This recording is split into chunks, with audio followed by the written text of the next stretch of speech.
Welcome back, Truth Seeker. It is Sunday, November 24th, 2014. And it's that time of the year where, if you're living in the Northern Hemisphere, days are getting shorter, darker, cooler, wetter. And for a lot of people, it pulls on those emotional strings and oftentimes not in the right ways.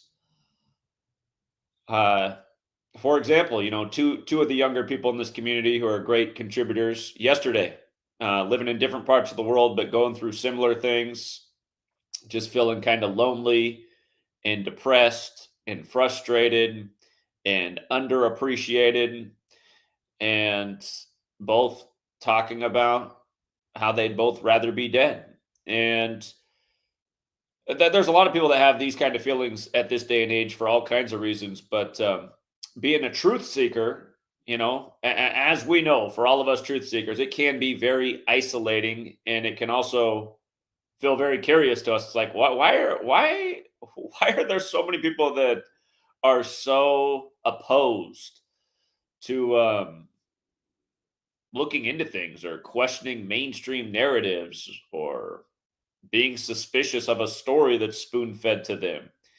And for one way or another, this is the way the world is. And sometimes for questioning that the mainstream, you can really get ridiculed and torn to pieces by your own family, your friends, your peers, and it's not a good feeling. So again, just remember, we are humans, and we are we're social by nature. So when we're made to be outcasts for questioning things that should be questioned, that can hurt. But then also, we are products of our environment, and the seasons are part of our environment. And you always just got to be extra aware this time of year to how you might start feeling extra sensitive, and you might start feeling extra dark and depressed.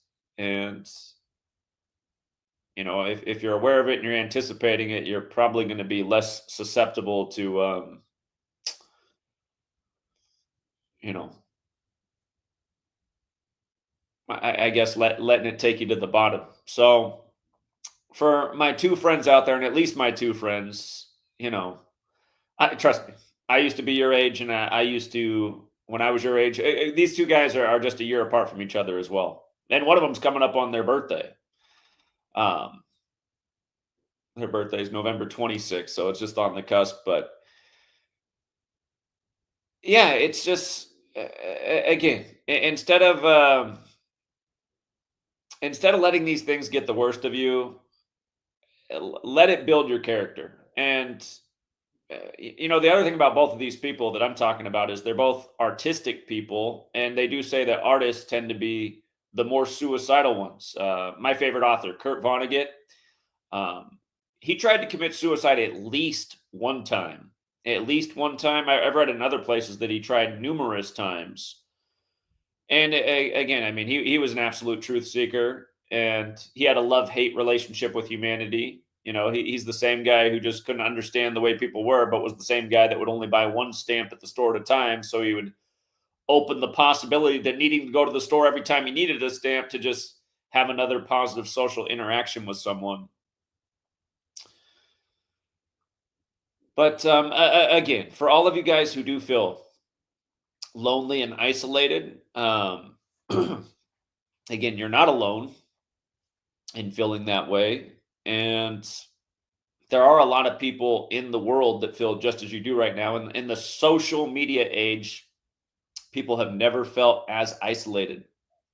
I think I'm realizing as I'm starting this live stream that I haven't been sick for years, but I might be becoming under the weather right as I start this stream. I'm just now noticing the symptoms. I feel a little tickle on my throat. Hold on. It's an important time of year to get plenty of rest. And I've been trying to do my best around here, but again, we just had the new sweet little baby pop out last weekend, and there was one night where she slept all the way through the night, but that was just one night in the last week. Every other, she's a nocturnal creature. This one, she likes to sleep all day, and then when it's bedtime, she likes to stay up all night. So we're trying to figure out how to switch that around. But anyway, Yeah, vitamin D, vitamin C this time of year, especially if you live in a, further northern hemisphere, rainy environment. Make sure you got your vitamin D supplement, because when you're not getting that sunshine, that's when the body can go under the weather. But even if I'm going under the weather, I know I'll get over it real quick. So yeah. Anyhow, coming back to the topic at hand. uh Hold on, I need another drink. I got this new tickle on my throat and it's annoying me. Mm, mm. Again, for all you young people, especially, that might start feeling very discouraged by the world, and you might even feel suicidal, everything you persevere through will help you later in life. And for all you artist types, sometimes it is like being at rock bottom that brings out the most creative ideas. So you gotta power through. And for all the truth seekers out there, again, you got to realize that, like, if the world's ever going to change, it's gonna take the people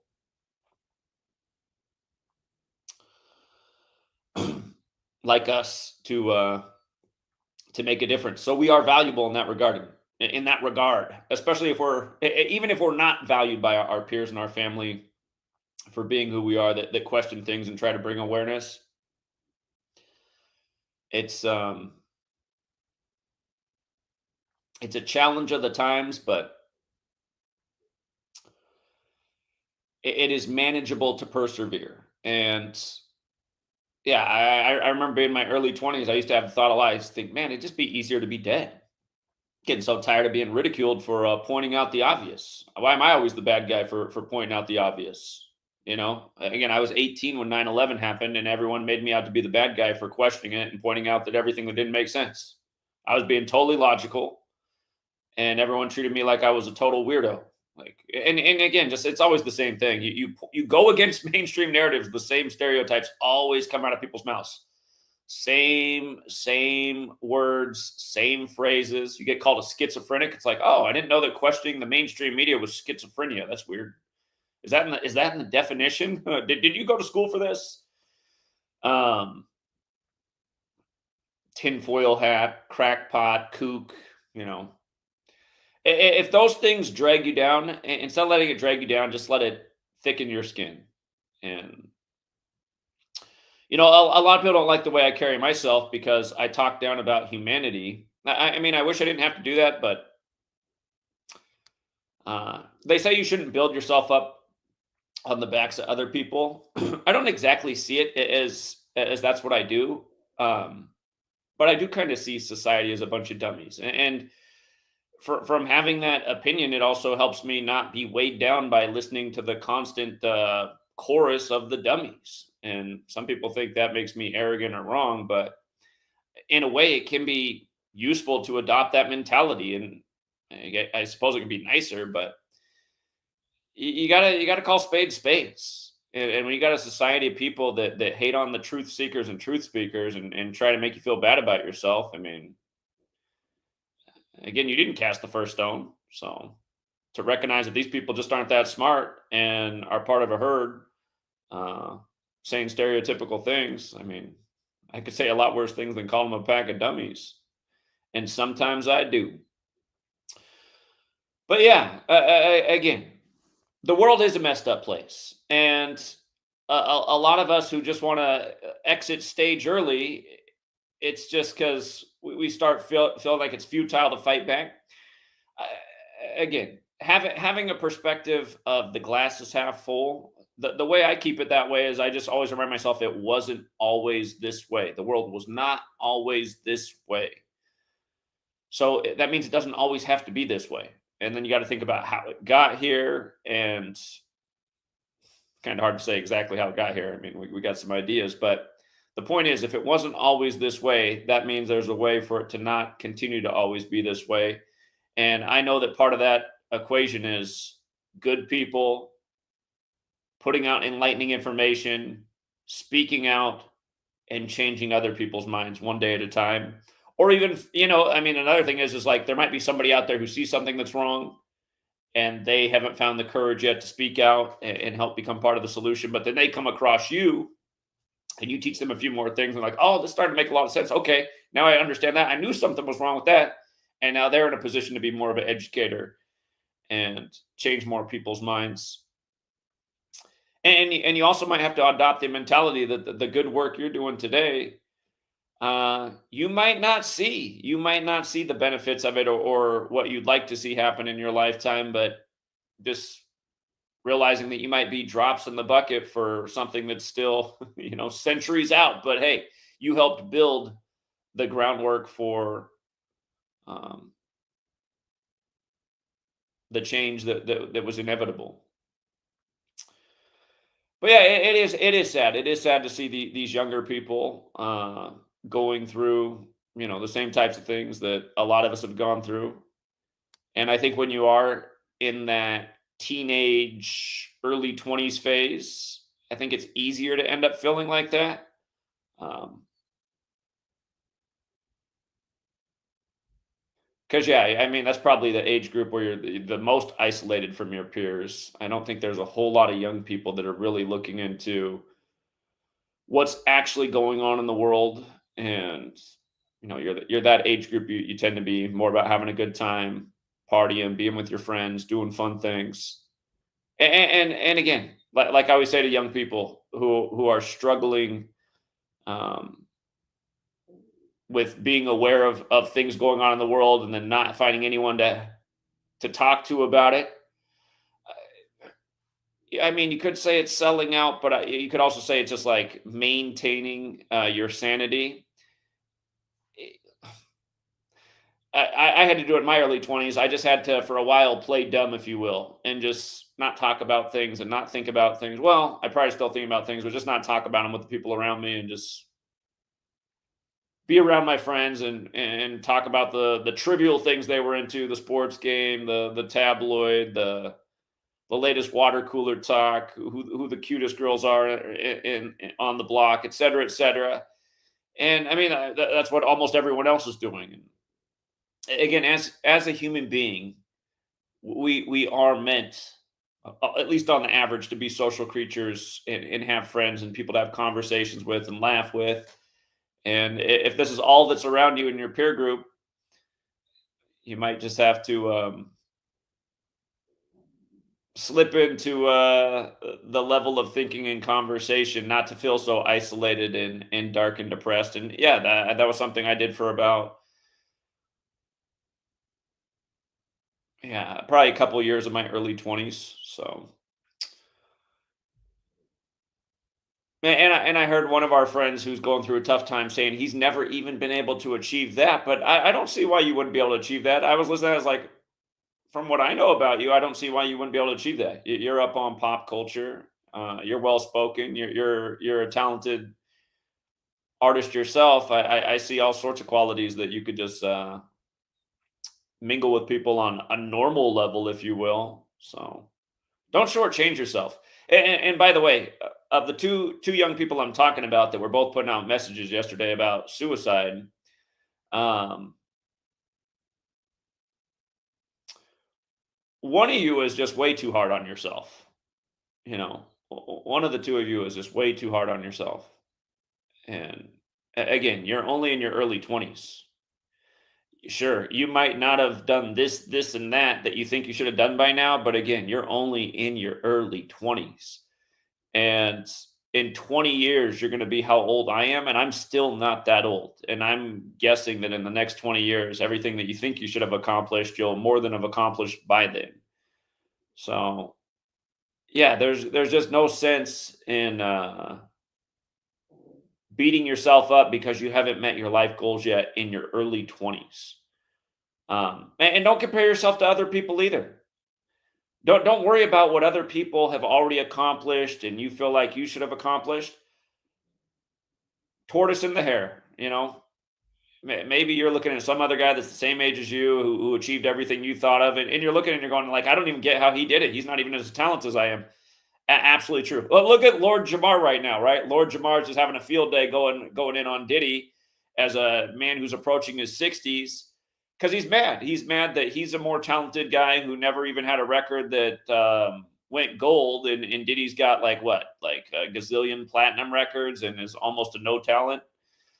Um, but yeah, you can't compare yourself to other people because Diddy was born into it. I don't think Lord Jamar was born into it.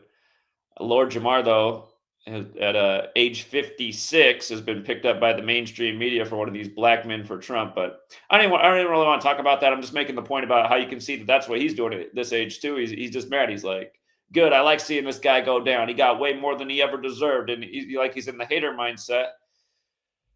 But just don't do that. It's never good to compare yourself to what others are doing. I mean, and here, in a way, I'm the pot calling the kettle black because I get frustrated by watching these no talent YouTubers with these BS messages. But again, I recognize they're like part of something, like Tim Pool. I mean, give me a break. Tim Pool, if he's on the street babbling what he babbles about, nobody cares. Little ugly kid in a beanie. No, there's something behind Tim Pool. So, I mean, that's why you can't compare yourself to what other people are doing. It's different circumstances. You don't know what's behind that. If you just keep doing what you're good at, you're going to get to where you want to be. Or you're going to get to at least a place where you're satisfied and content and fulfilled. But yeah, you can't say that you're a failure because the life goal wasn't reached at age 22 or 23. I mean, no, it's again, it's it's the wrong mindset. It's the wrong mindset. So, and yeah, just constantly beating yourself up. I mean, that's just, it's not helping you out. Again, what's the first rule of Hermeticism? All is mental. So if you're going to constantly be negative and beat yourself up because you haven't achieved all your goals, you're only helping yourself not achieve your goals. And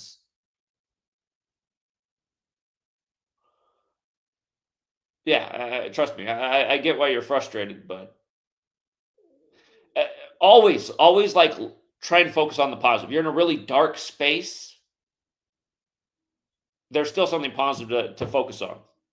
Like to pick on my friend right now, who's really hard on himself. You want to write comic books. You feel like everything in the world is coming at you and stopping you from your goal. you know, it, imagine it could be a lot worse. You could have been riding with one of your friends and been in a horrible car accident and survived, and now you're crippled. I mean, you know what? Even then, there's probably some way that you can, like Stephen Hawking, talk to something and have it draw it for you in this AI age. But the point I'm making is you'd have a lot. Right now, you can still use your hands and you got your faculties and you can create and you can draw. So, I mean, I mean, look at all the people born into this world that are born with all these crazy disorders now. They can't, they literally cannot even have anywhere near a normal life. That this didn't even used to happen to children, and now it's at a high percentage. Born with all kinds of disabilities. So instead of, like, if you want to do that, compare to others, I mean, you can say, well, man, at least, yeah, my health's not perfect, but I'm able-bodied. For my guy who's real hard on himself, you're in good shape. You might have some things wrong on the inside that aren't your fault based on what happened at birth, but on the outside, you're looking good. You're strong. I mean, there's a lot of positive things you can focus on. And by the way, for my friend who's really down on himself, I do like your hair personally. But that CT guy, that panel you went on, he was actually talking recently in one of his episodes about your hairstyle. He was just talking because he talks about everything that's going on in the Black community. But he was saying, having that hairstyle makes you a lot less employable. And sadly, that's just the way the world is. So that is something to think about. If you don't want to compromise your style and fashion, I know, because right now this person's very focused on getting a job, and he's getting frustrated that people are rejecting him in the employment world. Listen, I understand not wanting to compromise your style and the way you do your hair, but you can always grow it back out too. Um, it's just something to think about, right? Because that's the way the world is. They're going to judge your appearance. Um, so I just found that kind of ironic. And our friend recently did go on that panel and did a great job. And then the older men trolls who weren't showing their face were trying to give him a hard time. But again, sometimes you do got to switch things up. Sometimes you got to switch things up. Uh, yeah, I used to have long hair. I remember I had long hair back when I was younger, and I was going back to school, and I remember some people. It was obvious they didn't want to hire me as a teacher because I had longer hair at the time. So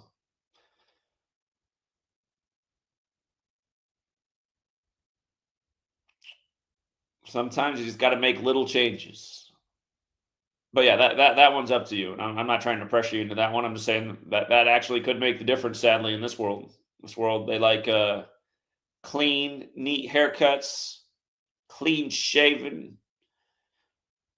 But yeah, also, I mean, realize that this challenge of having to work for somebody else, it's probably going to help you out in the future of getting to where you want to be as an entrepreneur and not having to work for somebody else. So just all the struggles up to this point, it's all part of the story, but the story doesn't end at age 22 or age 23. I mean, that's the beginning of the story. It's the beginning of the story. And how many stories are told like that? How many stories? People love those stories. The tough beginning, all of the obstacles that had to be overcome, and then it ended up in this wonderful place. So that's your story right now. That's your story right now. You know, the other 22-year-old guy who got everything you wanted and didn't even deserve it, his story might just be too relaxed and comfortable. And by the time he's in his mid 30s, he got too spoiled. He lost all of his creativity. He's fat and sloppy and out of the game. And you're reaching your pinnacle. And you're going to be going strong for the next 20, 30 years. I mean, so that's why I wouldn't worry about what other people are achieving and you haven't achieved yet. Um, look out at the chat. Always just people saying funny things in the chat. Uh, again, if you guys want to come in here and troll right now, you know, that's up to you too. Trolling though, that's a lot of people online these days just want to sit online and troll others, and I mean, really got to think about what that says about you. Like that's how you wanted to spend your time, that your precious time on this earth, sitting online behind some avatar trolling somebody else. I can look at the last 11 years of my life and sometimes think, man, sometimes I wish I just would have kept doing what I was doing before I showed up here, being more about myself and my own business. But again, my story was I just got so frustrated with the things I'd been talking about and speaking out about for the 10 years prior. And I saw this closing window on a chance to speak out with what was going on with Google and censorship and things being talked about in the media and by government people, especially after the old SH shooting down there in Connecticut. And I said, man, I do not like the directions of things, and I will regret if I don't take this opportunity while you still can get your message out to the people of the world. If I don't do something about that right now, so um, all right. One of the people I'm talking about, I was going to have a private conversation with, and I was kind of standing by, but they just texted. I think they're ready to talk. Here, before I go talk to them, let me drop a link. Actually, it's the top pinned comment, and you guys don't have to put your face on the screen if you don't want to, but maybe you identify with this topic. Maybe you're feeling the doom and gloom, and this darker, wetter, shorter day time of the year. also gets the better of your emotions. Or maybe you're somebody out there and you're like me and you've persevered as well, and you got some advice for the youngins, or sometimes not even young people. Sometimes it's people our age and older that are feeling the same way. But I do think it mostly does tend to be younger people. I think younger people are more susceptible to feeling like they just want it to be over. And here's the other way to look at it when you're younger too. Like, let's say you're in your early 20s, right? You just recently got out of the slave school system. And by the way, that's something that happened to these two guys because they're around the same age. Both of their lives got kind of messed up with the pandemic, and a lot of people in that age group did because they had plans to go do this, but then the pandemic changed that, and then both of these guys are in the camp of they didn't want to get the pokey doke, so then they couldn't do this. And I mean, it is unfortunate, right? That is why we're trying to speak out about what's going on in this world, so that less people become impacted by the agendas, which really do decrease our quality of life and our freedom and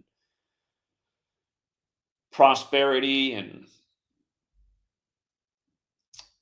again, that's why even though you might have all of us, it really, even if people don't realize it, are victims. And it's not good to have victim mentality, but we are victims of what's going on in this world from the top. Just the all the little shenanigans they pull that do have an impact on our rights and liberties and freedom and quality of life. And some people aren't even here because of these agendas anymore, as we know. There's people that got shipped off to unnecessary wars who aren't here anymore. There's people who drew the short stick on the pokey doke who aren't here anymore. Again, my mom's neighbor has a son that's he was a junior in high school and his girlfriend just dropped dead. I mean, I never heard a story like that in my lifetime. Coming up high school, just a junior in high school just drops dead. Girl. I remember when I was in high school, one student in our entire school of 2000 died from cancer in the time we were in there. One in 2000. That was in the late 90s, early 2000s. I graduated in 2001. I mean, how many stories are like that now in a group of 2,000 kids in high school? It's a lot more than one out of 2,000. It's just things are getting worse, and that's why the world does need more people to speak out about what's going on. And like I said, when I was just in the hospital, talking to the doctors about why we didn't want to put this poke and this poke and this poke and this different poke and this vitamin K and all this in the child.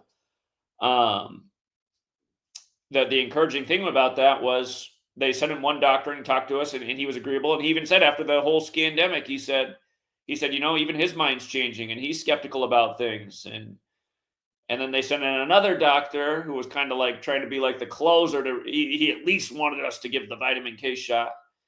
But then I talked to him, and he was very similar. He's like, yeah, I understand everything where you're coming from, and even I have a lot more questions now after that. So again, it is good that people are speaking out and pressing on. And hold on, you guys, I got to step away for 1 second. We got two people in the back room who I want to talk to, but hold on, I got to grab something at the door real quick. I'll be right back.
All right, sorry about that.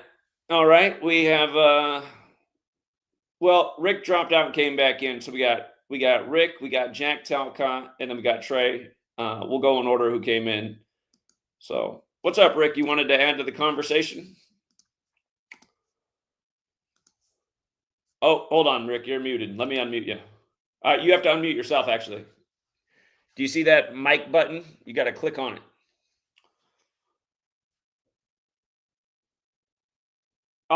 Rick. I'll let you play around in the back room. When you figure out how to click that mic button, there it is. Good. Got it. Looks like it's a sunny day down there in Nevada. Well, yeah. Hey, What do you want to chime in with, Rick? yeah, it's nice and cool here, and God, it was a tough night last night when, well, I missed a lot of the D26 stream, but when I re-watched it, then Jay came on. Boy, I tell you, I was just like taken back there for a few minutes, and kind of made me think. And I had to touch a lot of people on Free to Find Truth just so I can say, "How are you?" Yeah, indeed. Communication is essential. And that site is amazing, Zach. I mean, people say, "Hey, he's going to get rid of it real soon," this, that, and the other thing, and I don't think you're going to do that. You've got too much heart and too much invested in this community, and I appreciate it. Yeah, you're right. I'm not going to get rid of it. It is expensive and it is underused. But again, that was one of the main thoughts, is that I know that it's hard being a truth seeker. So again, the site that's out there, you guys, I pay a hefty bill every month for it. It is a nice website, and again, it's a way to network and organize with people in your community. So I wish more people Exactly. Well, you know, I'm a grandpa. I got my 5-year-old grandson. That it's an amazing time in my life, and let me tell you, I had 30 years of a difficult life, I guess, with the marriage that I was going through, and I raised two beautiful young daughters. And well, after the divorce, they kind of went their separate ways and didn't talk to me, mom, or each other. So life does have different changes that you have no control over. And well, I just decided that I'm going to take care of myself and make myself happy. And well, without making a long story short, I just found the right woman who doesn't speak English, but it's okay. You Well, know, you hey, can. my dad, who just came over to the door, and he found himself a nice little lady from Mexico City who hardly speaks any English either. I don't really understand how the relationship works, but they're both very happy. So Yeah, well, she's from China, but you know that's a different whole ball game, especially now in this world. People do have misconceptions of the people in China. When she tells me stories of her having to have bark to eat, bark soup, and no food, and the CCP screwing her up with a childbirthing and all that bullshit, it's amazing. indeed. I I can kind of add a little bit to everybody here that we need to look for happiness. Don't dwell on the bullshit. Get away from it. Go somewhere else. Do something else. But yeah, and I listened to this man for a while, but I have problems with that Jesus stuff. Sorry. Well, hey, perfect time for Jack to chime in, because he's searching for the happiness. He's trying to spread more love, and he's getting more into the Jesus thing. But Jack, what did you want to add to this conversation? I tuned in. Blessings. Thank you. I tuned in late, and you were talking about kind of the shift in the seasons and the way that, you know, it's harder to find that happiness, right? Mm-hmm. And we all go through this. We're living at a crazy time. I know there's other times that were crazy, but this time it's insane, and there's no denying it. So what I found, for me, what Jesus represents, not the religion, he represents that. And so I just try to walk with love. And what you were saying, I think you were saying, Rick, about letting some of the things go, let go of some of the battles, let go of some of the problems, and just grow the happiness, because the world needs us to be happy and healthy and leading others. Exactly. Nobody else can make you happy. You got to make yourself happy. It's not so much a make. That's where I won the battle within myself. I don't make myself do much anymore. I choose what I want, and I allow myself. I allow myself to feel happy, because I remember, hey, remember all those years you were angry and miserable? Yeah, that sucked. For sure. So life is crazy, but it doesn't have to drive us insane. Yeah, and again, the point about not hanging on to all the bad stuff in the past. I mean, you should learn from your past and try not to repeat the mistakes that you do regret. But just beating yourself up over all the time it's not helpful. There's a difference between, like, okay, I made these mistakes in the past. I'm going to correct these problems, and just constantly scolding yourself and tearing yourself down over the mistakes you made. I mean, you can't. That's the part of life. You cannot go back and change it, but you can improve your behavior and not repeat it going forward, and make amends. So That's the key. But until we're willing to, my problem was I didn't want to admit I was wrong. And then that way I could blame other people and I could make excuses for why I was feeling miserable. But the forgiveness thing, it's not just forgiving others, but it's forgiving ourselves too for the mistakes. And we can forgive ourselves easiest when we recognize it. Hey, I screwed that up. I'm sick of this pattern. I'm committed to changing it. absolutely. It's easy to forgive. We had Trey jump in, and then Real Talk as well. If Trey, you have to unmute yourself, and so does Real Talk. But Trey was here first, so Trey, go ahead. I'm actually trying to fix my phone right now, so come back to me, please. All right, just when you're fixed, just say, "Hey, I'm fixed. I'm ready." What's up, Real Talk? All right.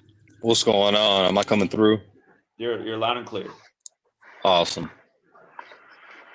How you guys doing today? Doing all right. Nice. Yeah, I want to share a quote from F. Scott Fitzgerald. I just took a screenshot.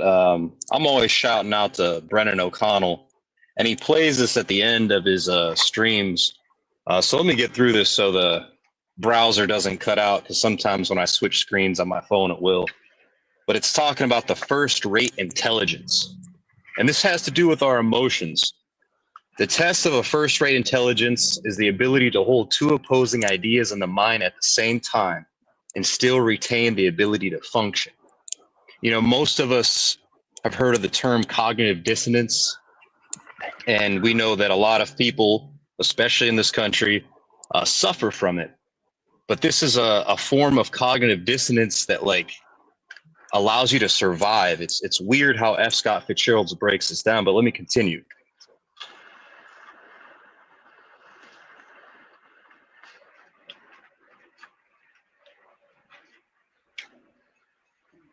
Are you still there? Sorry. Did it cut out? What was the last portion you heard? I Let me apologize. continue. Let me continue, and then we went to pause. Okay. One should, for example, be able to see that things are hopeless and yet be determined to make them otherwise. This philosophy fitted onto my early adult life when I saw the improbable, the implausible, often the impossible come true. So it's holding those two opposing thoughts in the mind and being able to retain function. It seems like it's all hopeless. They want us to feel defeated, to where we have no more power, when we really do have the power. But as you said with the Hermeticism, everything is mental. It's all mental. So that F. Scott Fitzgerald quote, I think, is very powerful, because we need to understand they're always going to throw a curveball our way. They're always going to have a feast of shit sandwiches for the masses to devour. It's our job to keep our eyes on the prize, and that's our purpose. I don't think there's anything more pertinent to every individual on why they were put here and the gifts that God has given them, because your gifts are tied to your purpose. You wouldn't be God given, or you wouldn't have these talents that God has given or the Creator has given, and your purpose not to be meant to utilize said talents and characteristics or traits about yourself that are very unique about you. You know, something made you this way. I think this has to do with predestination. And, you know, Zach, I feel that you're predestined. I think you have the organic numbers. And I was talking to my friend. He's come up on your panel a couple times now. And I would say for those who are predestined, I think you are predestined to look down. And I don't say that in a cruel way. You are a damn shepherd. And there's many sheep. And if you're predestined and you're a shepherd, you can't really care too much about, not saying you do, but people will try to make you get off of your, how can I say, purpose. And we have to keep our eyes on that prize, because the Creator is what selected that for us. Once you figure out the purpose, once you understand why you're here, that takes time. So especially for the young guys, you know, figure out your purpose. And I think everything is going to start to fall in line and start to make sense, and focus on that first rate intelligence. Yeah, and I'd say a lot of us do know our purpose from a young age, but the world kind of tries to take us off it. We know what we like, we know what our special talents are, and then you'll have a lot of people beating into your head that, oh, well, you're not going to have a good career with that, or that's not going to make the money. You should be a lawyer or a doctor instead. And I memean, hey, those can be helpful things in the right regard, but a lot of us are creators and artists, and there's a reason that we love the arts, and you know, that's what gives a lot of people happiness. And by the way, for the young guy I was talking about, he's an artist, and he's mad that he's not getting the views in the algorithm. Again, part of the mistake that young guy made was helping me out with my work and getting out the message. I'm telling you, you talk about this knowledge, you automatically get demoted in the algorithm forever. He might almost just want to start a new channel with just his artistic talents, but yeah, you can't let these man-made metrics also discourage you either. Again, the young guy I'm talking about right now, he's undeniably talented, and just because his art hasn't been received yet in the way it should, again, you really shouldn't let that discourage you. He does know what his purpose is. He just feels like he's not being recognized. But again, he's only 23. He stays at it. He's going to get all the recognition and more that he deserves. So. Yeah, I really like we said, real talk, and we did have Trey hop on here, and he's got the camera going and everything. What's up, Trey? How's it going, man? I know who you are. I just never seen your face before, but I know your voice. What's up? Yep, 931. Yeah, not too much, man. I just wanted to chime in a little bit.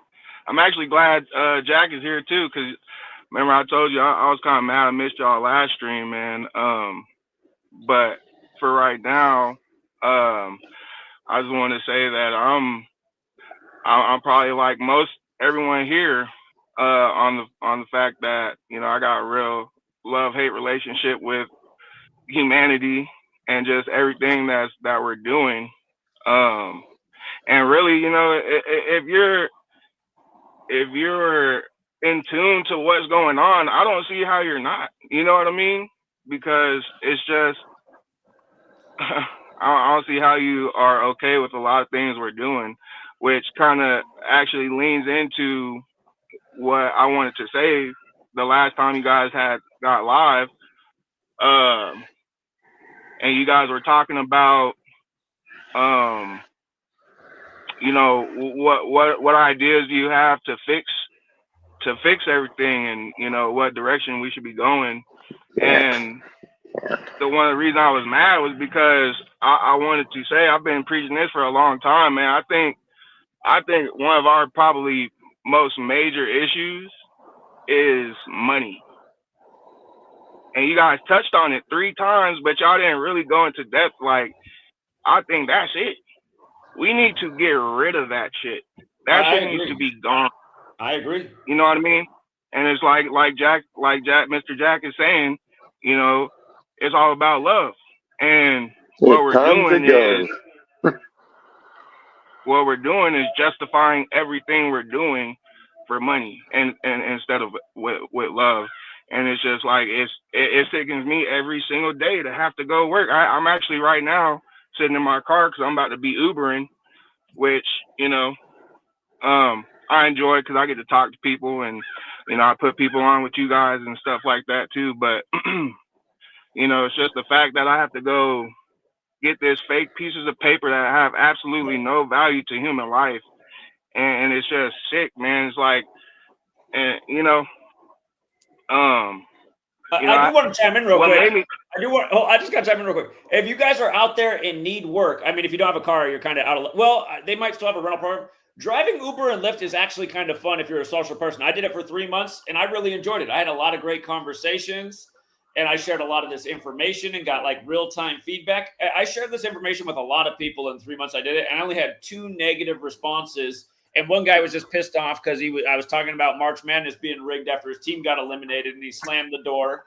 And because I was trying to make him feel better too, but he was just so butthurt over his team just losing. And the other one was this German lady going down to the baseball game. Everybody else, when I was talking about baseball, liked it, but it was weird. It was this German lady, and she was just all annoyed about it. I was just like, all right, I'll stop. Never mind. But I mean, I had so many positive experiences. But yeah, if you've never done Uber and Lyft, I think it is a fun job. So anyway, sorry to interrupt you. Go ahead. Oh, you're good. No, I totally agree. I think everyone should do it. It gets you, getting to know people better. You know what I mean? And that might help also with the, the doom and gloom aspect of it, because you get more perspective. You know what I mean? You get to see, and I don't know about you, Zach, but people get in my car and want to tell me everything. I don't know if it's because I'm like, if they feel like I'm just kind of make it comfortable for them, or if they're like, oh, this is an Uber driver, I'll never see him again, type of thing. But they'll tell it all. Again. You know what I mean? You do see people again. I picked up this one girl. We both went to Arizona State. I picked her up 4 times in Seattle, a pretty big city. I was like, what are the odds that she keeps getting in my car? So, yeah.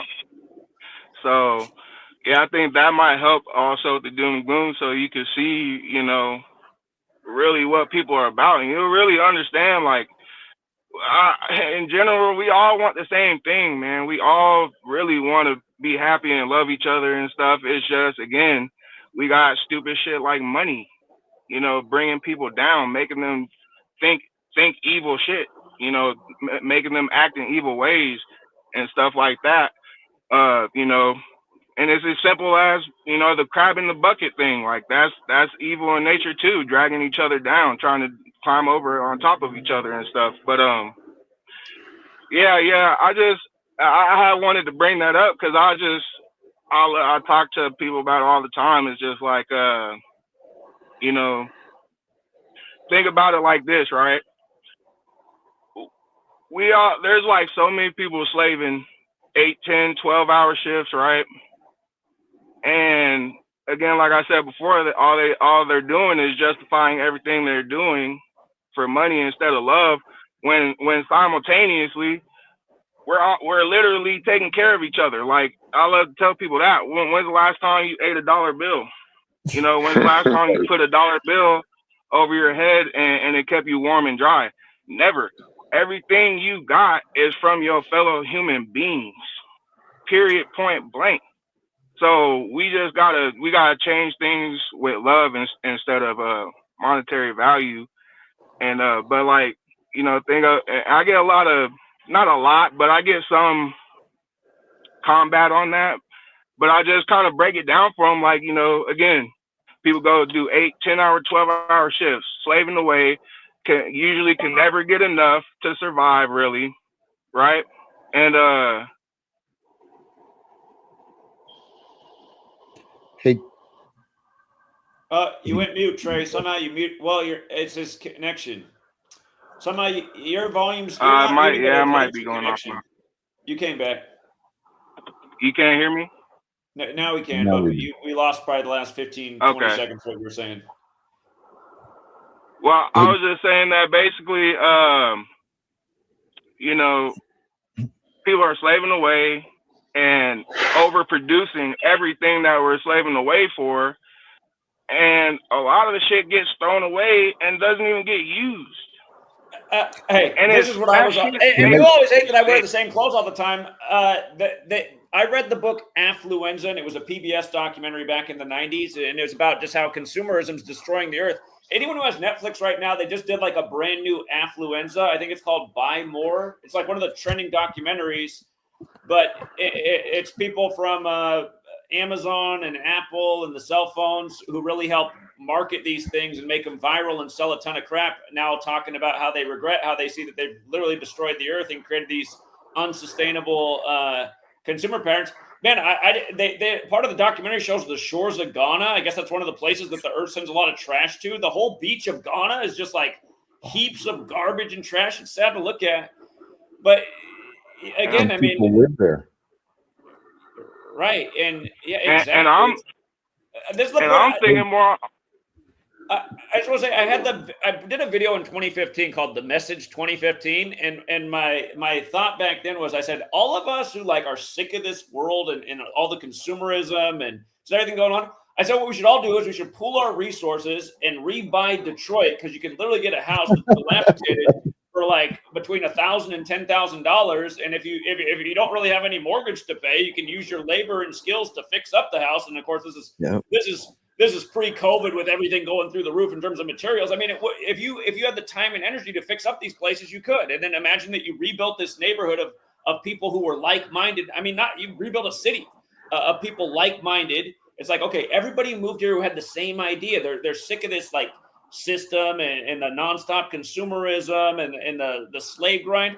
We've all just re-established this area. We all built it up. We all came here with the same intentions, that we want a nice, positive community, but not to be part of this massive slave ship they got us on. I mean, I wish that would have happened. And you know what? Detroit is still, there are still places in Detroit. I mean, it's starting to get rebuilt, but the same types of ideas could still happen. And I agree. It's just like money's got people doing crazy things and living for crazy purposes. And again, consumerism, it might give you temporary short bursts of happiness, but it's not sustainable happiness. What's real happiness is having a community, people to talk to, laugh with, play games with, share stories with, eat good food with, make good food with. I mean, that's why almost everyone in America is living for the Thanksgiving and Christmas holiday, where they have a day or two off to just gather with the people they actually care about and eat food together. And it's like, that's just what our ancestors used to do all the time, you know? So. And I wholeheartedly believe that it would be just like that if we eliminated money. It would be so much easier to do that. You know what I mean? Like, it would just be natural. We're all naturally loving and peaceful. And you know what I mean?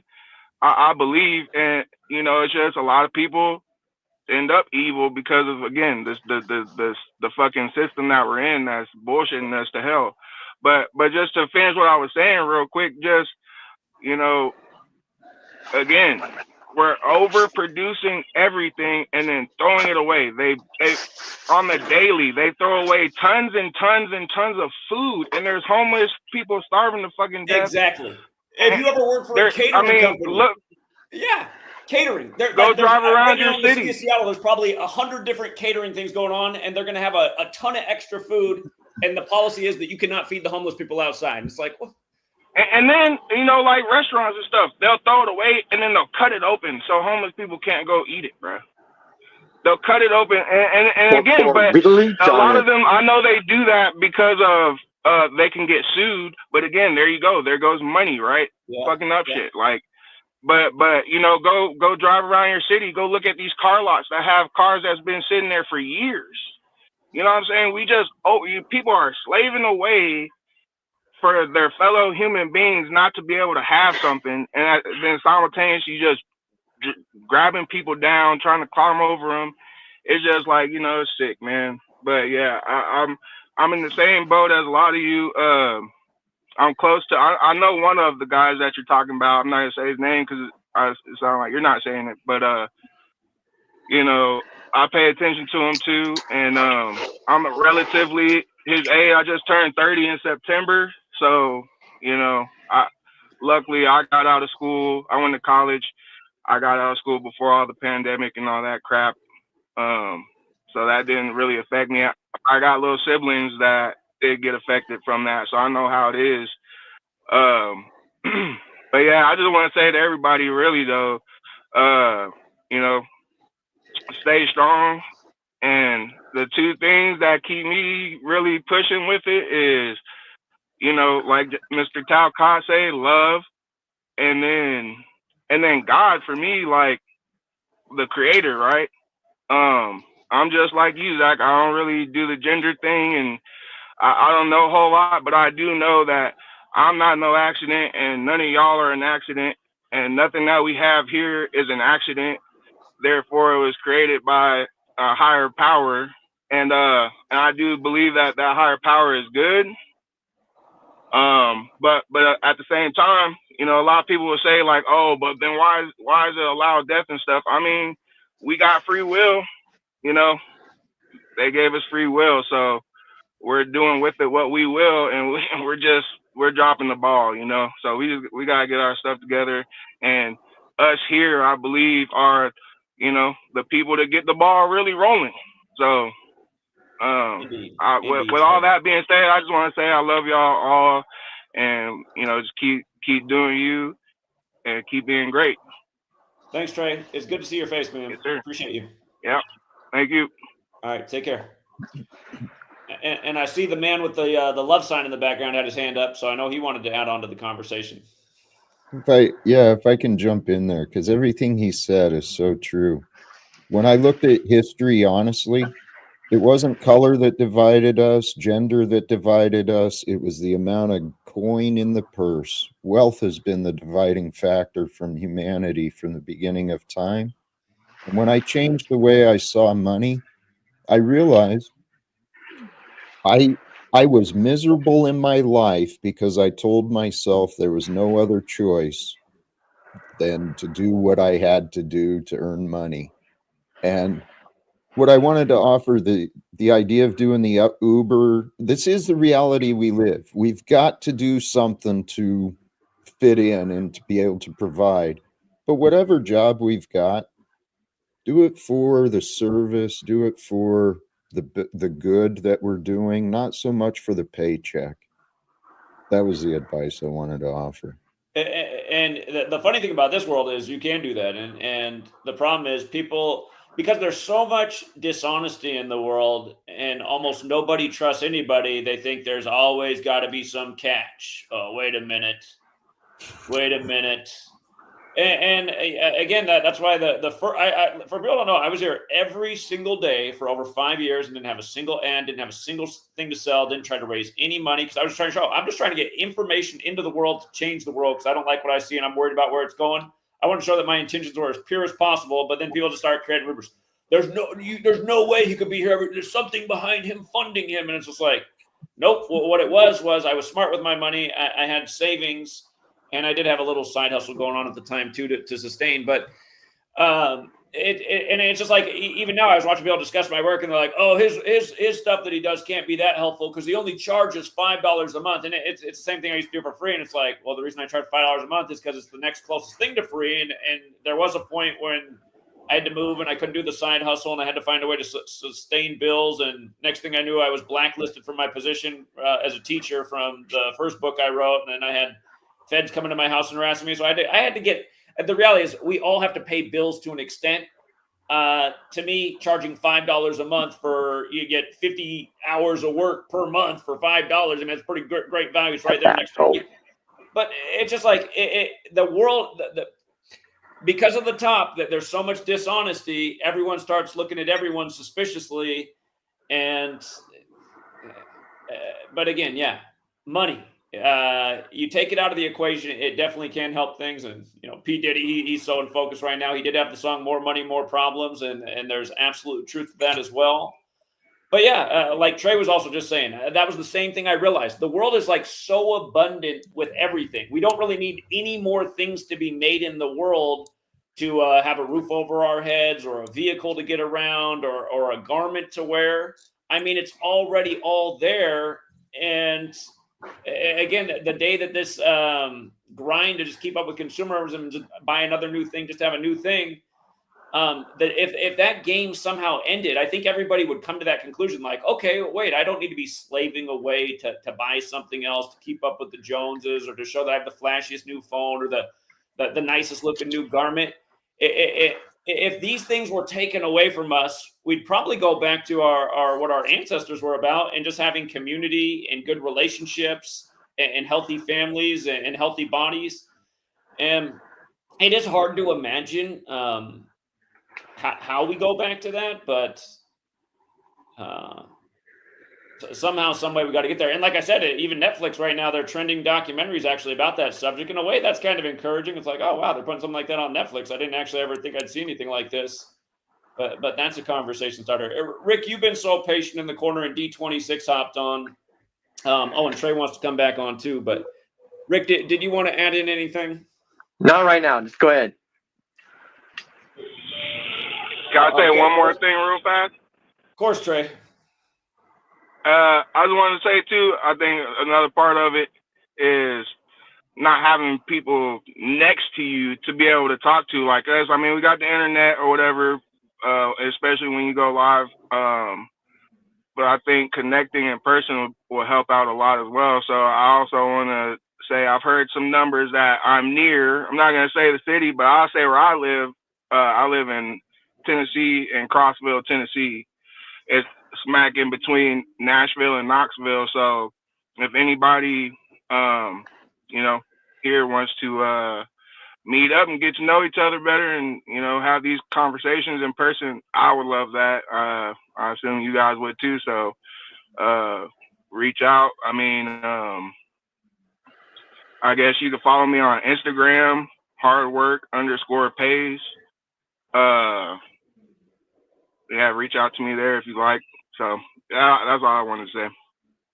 All right. I appreciate that. And I'll remind you guys, my website, freetofindtruth.com, which is free to use. On that website, you can be as anonymous as you want.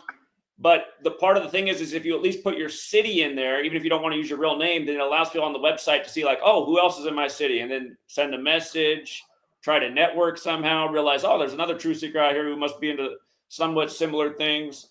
So yeah, I'd encourage everybody to use the website. And again, that website, it wasn't always powered by Mighty Networks. I switched over to Mighty Networks right before I went to New York for the 2022 trip. But the reason I switched over to Mighty Networks is because there's an app. If you download Mighty Networks app, if you download that, once you download the app, if you search "free to find truth," you can join that for free, and then you have like a nice truth seeker social media platform for networking and everything else, posting. I mean, it's unlimited storage space. I pay a hefty amount on there. You guys can put your work on there and not have to worry about censorship. As long as I continue to pay the bill for the website, it's all going to stay up. And I don't plan to stop paying for the website. I do wish it had way more usage. It would feel more justified in paying what it does cost a month. But yeah, again, that was the whole point from the beginning, was to get people to organize and network and feel less isolated and form groups and go out and pound pavement and gather in front of sports stadiums and wherever meetups need to happen. And it's been the dream for about 5 years now, and it still really hasn't happened. But that doesn't mean it can't happen in the future. So we're gonna continue to look at the glasses half full. D26, did you want to hop on here, friend? I don't think so, but I just nothing publicly. I think we did talk most about that more publicly last night.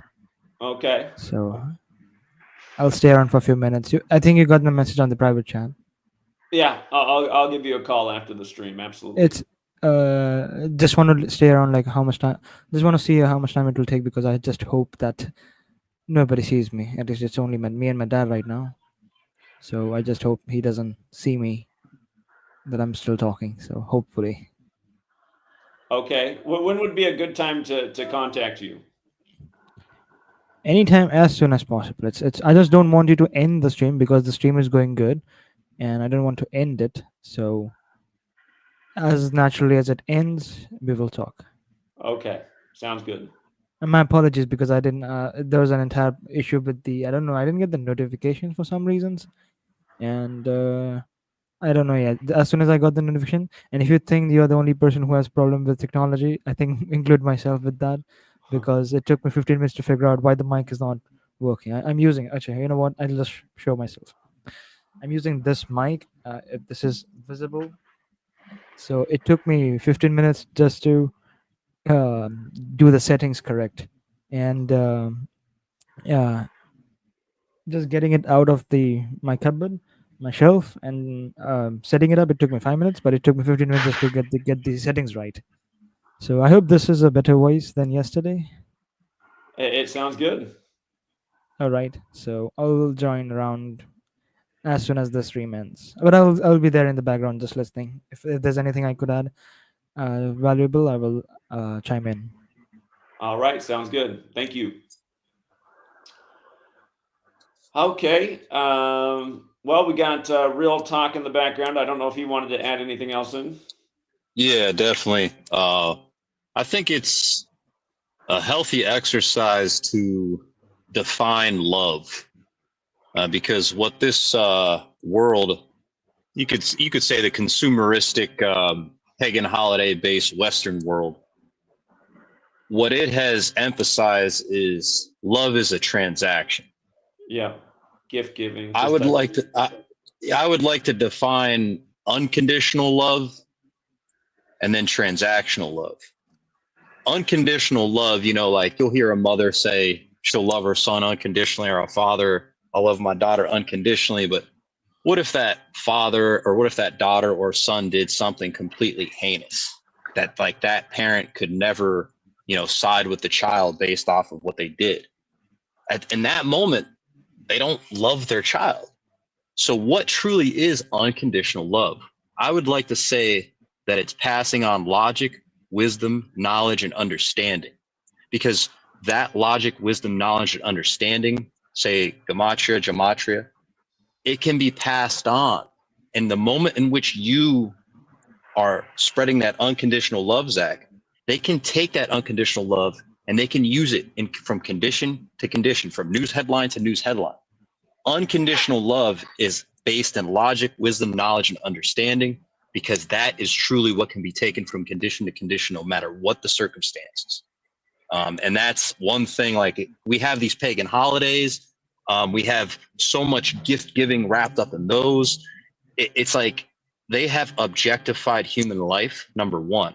And at that point, if a human is now an object, then we're going to be turned into consumers sooner than later. I think there's a lot tied into the cluster B personality disorders. I'll go down that rabbit hole. A shout out to Professor Sam Vaknin, because he was an economist before he ever got into the psychology. And he kind of breaks down how they have commoditized victimhood. And with victimhood, there's sort of like presents and gifts. I don't know how to explain it. Like, there's always like a soft spot to consume. And like when you're feeling down, what do they have us trained to do? I'll go and eat. What are you going to go and eat? A shit sandwich. Not go and eat something really healthy that actually raise your vibration. Like, they have comfort foods and things like that. It's weird how we've been raised in this environment, but I think breaking the spell, it's like they always say, how do you eat an elephant? One small bite at a time, because it's like, this is a massive endeavor that we're living in. This system is not meant for prosperity. It's meant for calamity. They have kind of geared things for destitution, to where you're kind of just left with nothing. And I would say, like, the individual, now that I understand who you were referring to earlier, he's a very predestined individual. He needs to understand that. He needs to understand that he literally was selected for a higher purpose. And once you understand that, really nothing can stop you. Don't you kind of feel infinite, Zach, knowing what you were truly put here to do? And that you're predestined to do this. That's what I think it is. It's a predestination. Like, what else are you were going to do that and achieve such a a change in this world? Yeah, I guess infinite. If you put knowledge in the world, I guess in a sense you do make yourself a little bit infinite if you're connected to that legacy. I don't really think about it that way from my own perspective.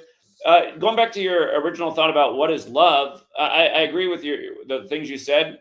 I've said before that I feel like what love really is like truly caring and just like if I had to substitute what the word is, I mean it's like real care and concern for somebody else. You want to make sure they're taken care of.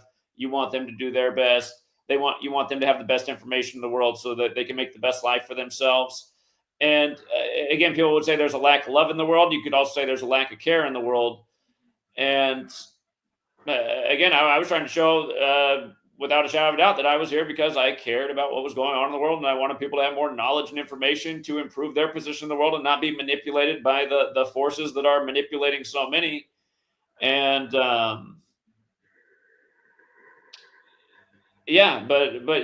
passing on knowledge and wisdom, I would say that fits. That's something you do if you care. You do things that help out other people. And it's just like I don't. If anyone's seen the interactions that we've had with that recent panel, the chaotic truth. I mean, in a way, between what you're saying and what Trey was saying, he kind of represents like the opposite of that. He used to be somebody more like me. He used to also be a teacher, but he said he's so burned out and jaded by the world that he doesn't care anymore. And now he's strictly a capitalist, and he's only in it for him. I mean, all these things came out of his own mouth. And now he's figured out his way to make money is to essentially have a show online that's really just like beating down other people and creating division and especially targeting his own community and demeaning. I mean, he came out of it. I'm pretty sure I heard him say that. I don't want to talk about everything that he's been saying, but it's like money twisted him, and being jaded about the way the world is twisted him into now somebody who's the opposite of caring and is now just he said he's not a religious person, but he's really become like the embodiment of Satanism. I mean, Satanism is self-worship and only caring about yourself essentially at the end of the day, and that's essentially what he said his new purpose is. But it's like if you look at this and you're a person that has a positive spirit and a logical person, you're like, yeah, if everyone behaves like this, I mean, the world just falls apart tomorrow. So yeah, I think that's a important point which you're touching on, because the OSS, Wild Bill Donovan, who did he recruit? He recruited people that pretty much they had a bad sentiment about our way of life. The Republic way of life. They were pretty much communists that they were all recruiting, and that, no joy. I'm just going to become a predator and treat everyone as prey. That existentialist mentality. Those were the type of people who were recruited to be in the CIA before it was ever the CIA.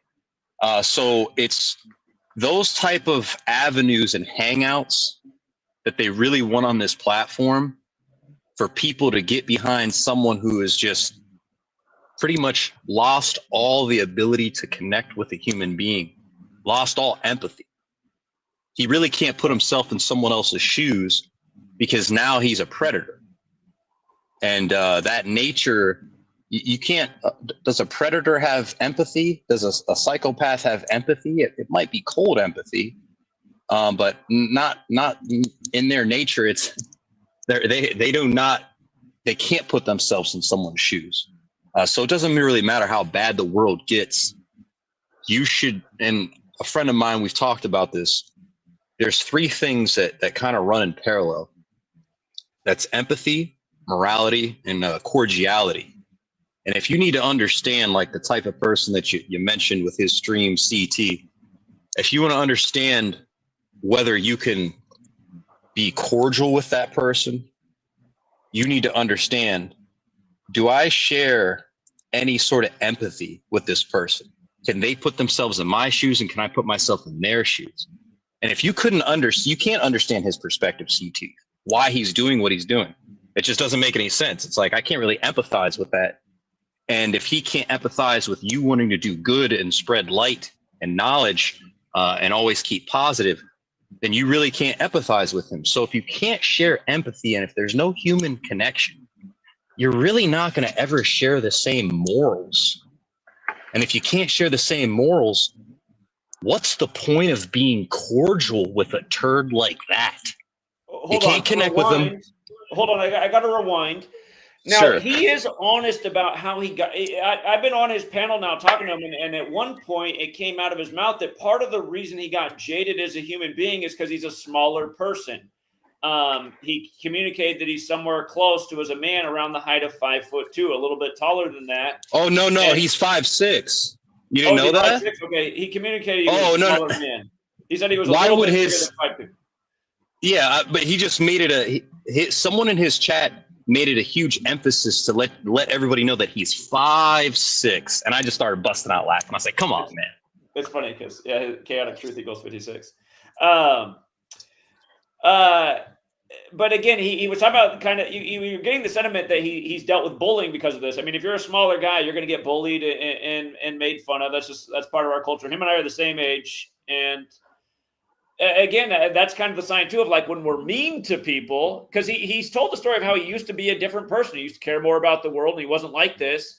But if you're mean to people consistently, you can turn them into something that's vile. And that's what's happened to so many people in the world, that the well has been poisoned and the poison spreads. And again, that poisons in me too. I can be mean. And I'm sure there's plenty of things I've done on here that didn't help people out. They came across this channel on the wrong day, and I just made their worldview even worse. Again, it's all these rules of hermeticism. All is mental, but then everything carries a vibration. If we're out here putting nothing but positivity and rainbows into the world, we are doing better as people. And again, you're putting nothing but poison in the well. You're definitely helping make the world a worse place. And what CT is now doing is he was turned. The world turned him into this thing.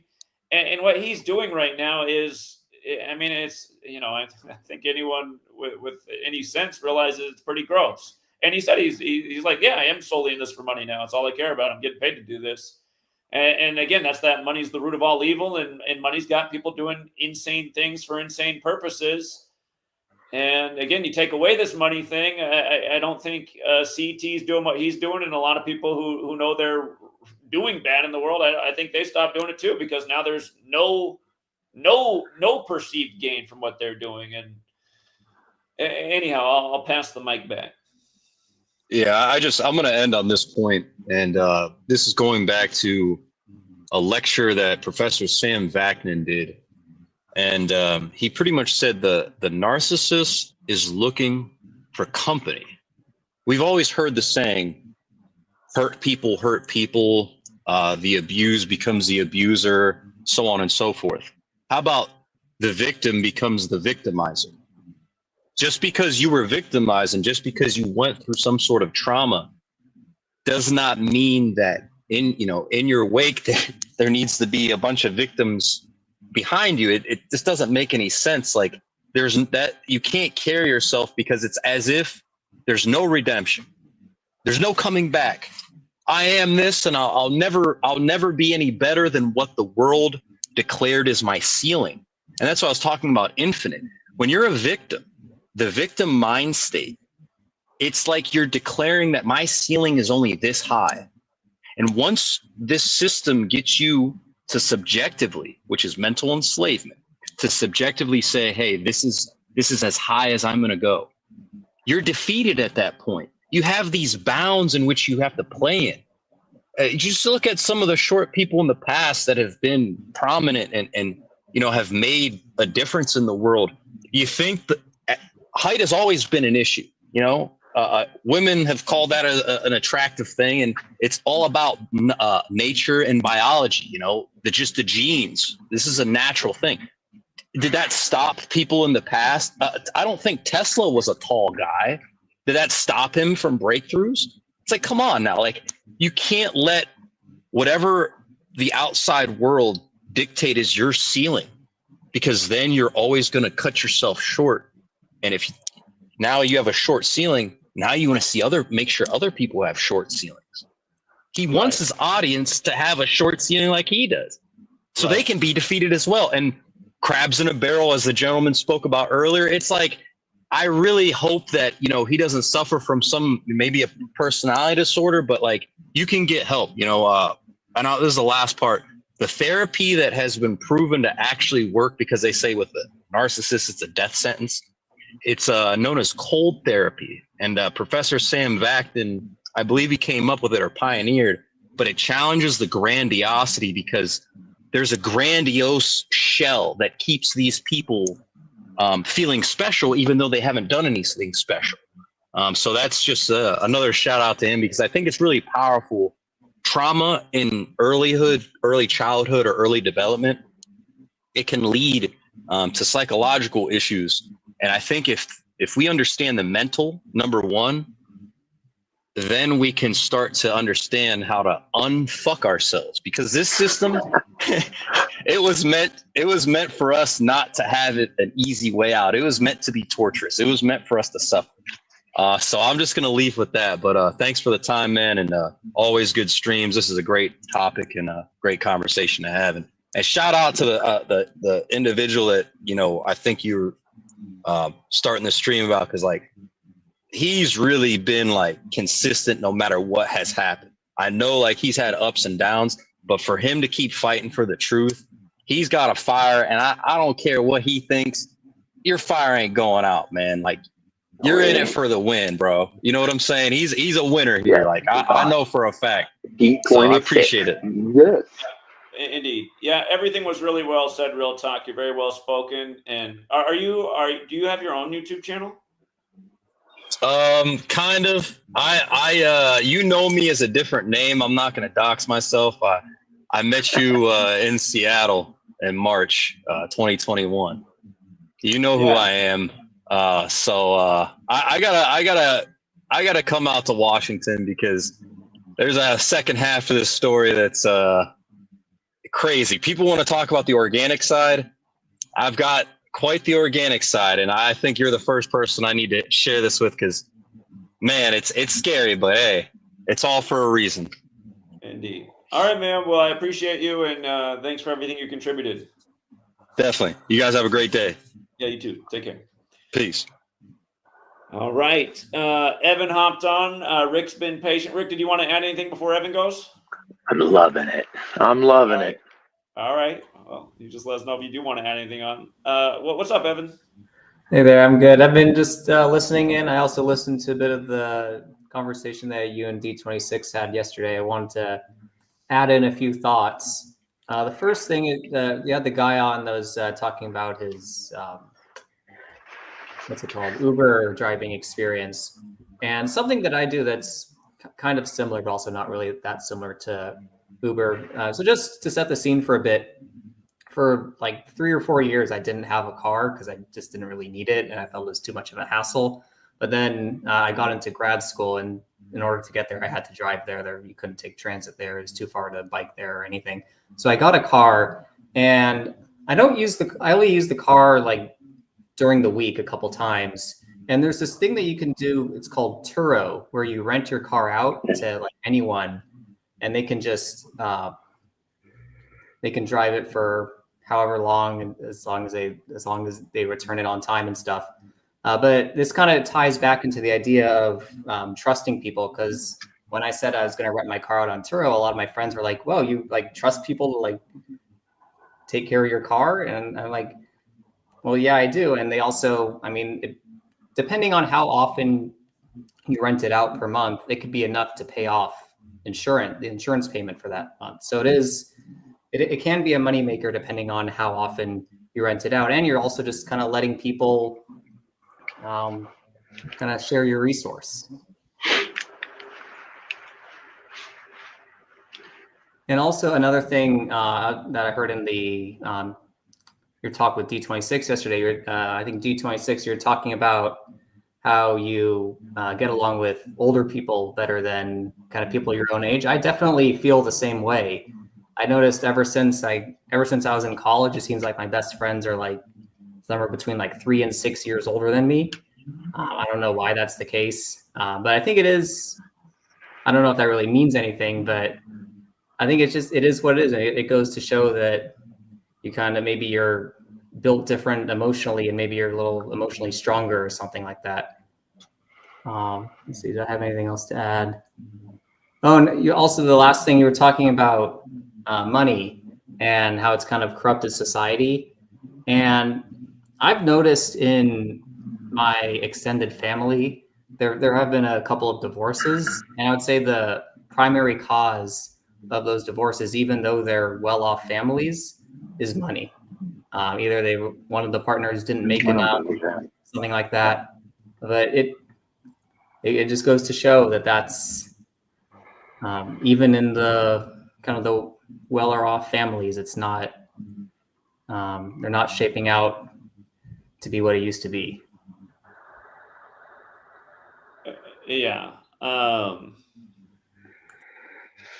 Yeah, like here, I guess just to share something from my own family. I've talked about how my sister went through a divorce some years ago, and the husband admitted that he was just burnt out. He was just too exhausted. And he couldn't handle the teenagers, and he even told me, he said if they only had one child instead of 4. And it's funny, when they first got together, they wanted 9 children because he comes from a family of 9 children. But he literally said that he just had to call it quits because he was just too exhausted from having too many kids, and it felt really lame. To his credit, he was a neonatal doctor who was always on call and did work all the time. And who knows what that does to your mindset when it seems like you're working 80 hours a week for 20 some years. But he recently was, for child support payments after the divorce, he was starting to not send them in. So my sister filed some kind of paperwork. And instead of I didn't really want to get into this, but anyway, he ended up getting a $150 fine and then had to pay the late fees. But over the $150 fine, he countersued, and he got a $500 an hour lawyer and racked up like about $10,000 in legal fees, and then got the judge to stick my sister with the legal fee cost over $150 essentially. And you have to understand, he comes from a really wealthy family too. Even before he's a doctor, he's born into megabucks. Everyone knows the Seattle area. He's from Mercer Island, where all the rich people live up there. But it's this is an insane thing to do. I'm like, does he not realize that by doing this to my sister, he's also hurting his own children? And it has been kind of sad because he has all this money and he's not picking up any of the costs. He's not helping out the kids with soccer cleats and all the time. My sister's left with all those expenses, and my sister's back to nursing. I mean, she makes okay money as a nurse, but it's just just to watch this happen. I'm just God, who does over $100? Yes. Purposely raise $10,000 in legal fees just because you knew you could cleverly get my sister to have to pay the bill. And in a way, too, I just think, what judge even allows this to go on? Why doesn't the judge just stop this right where it is and goes, seriously, what are you doing, man? But the legal system loves this, and the legal system's full of crooks. But yeah, I mean, this is what the money system does and enables. And yeah, just even families at each other's throats over money. So yeah, it's just money creates wicked things in this world, no doubt about it.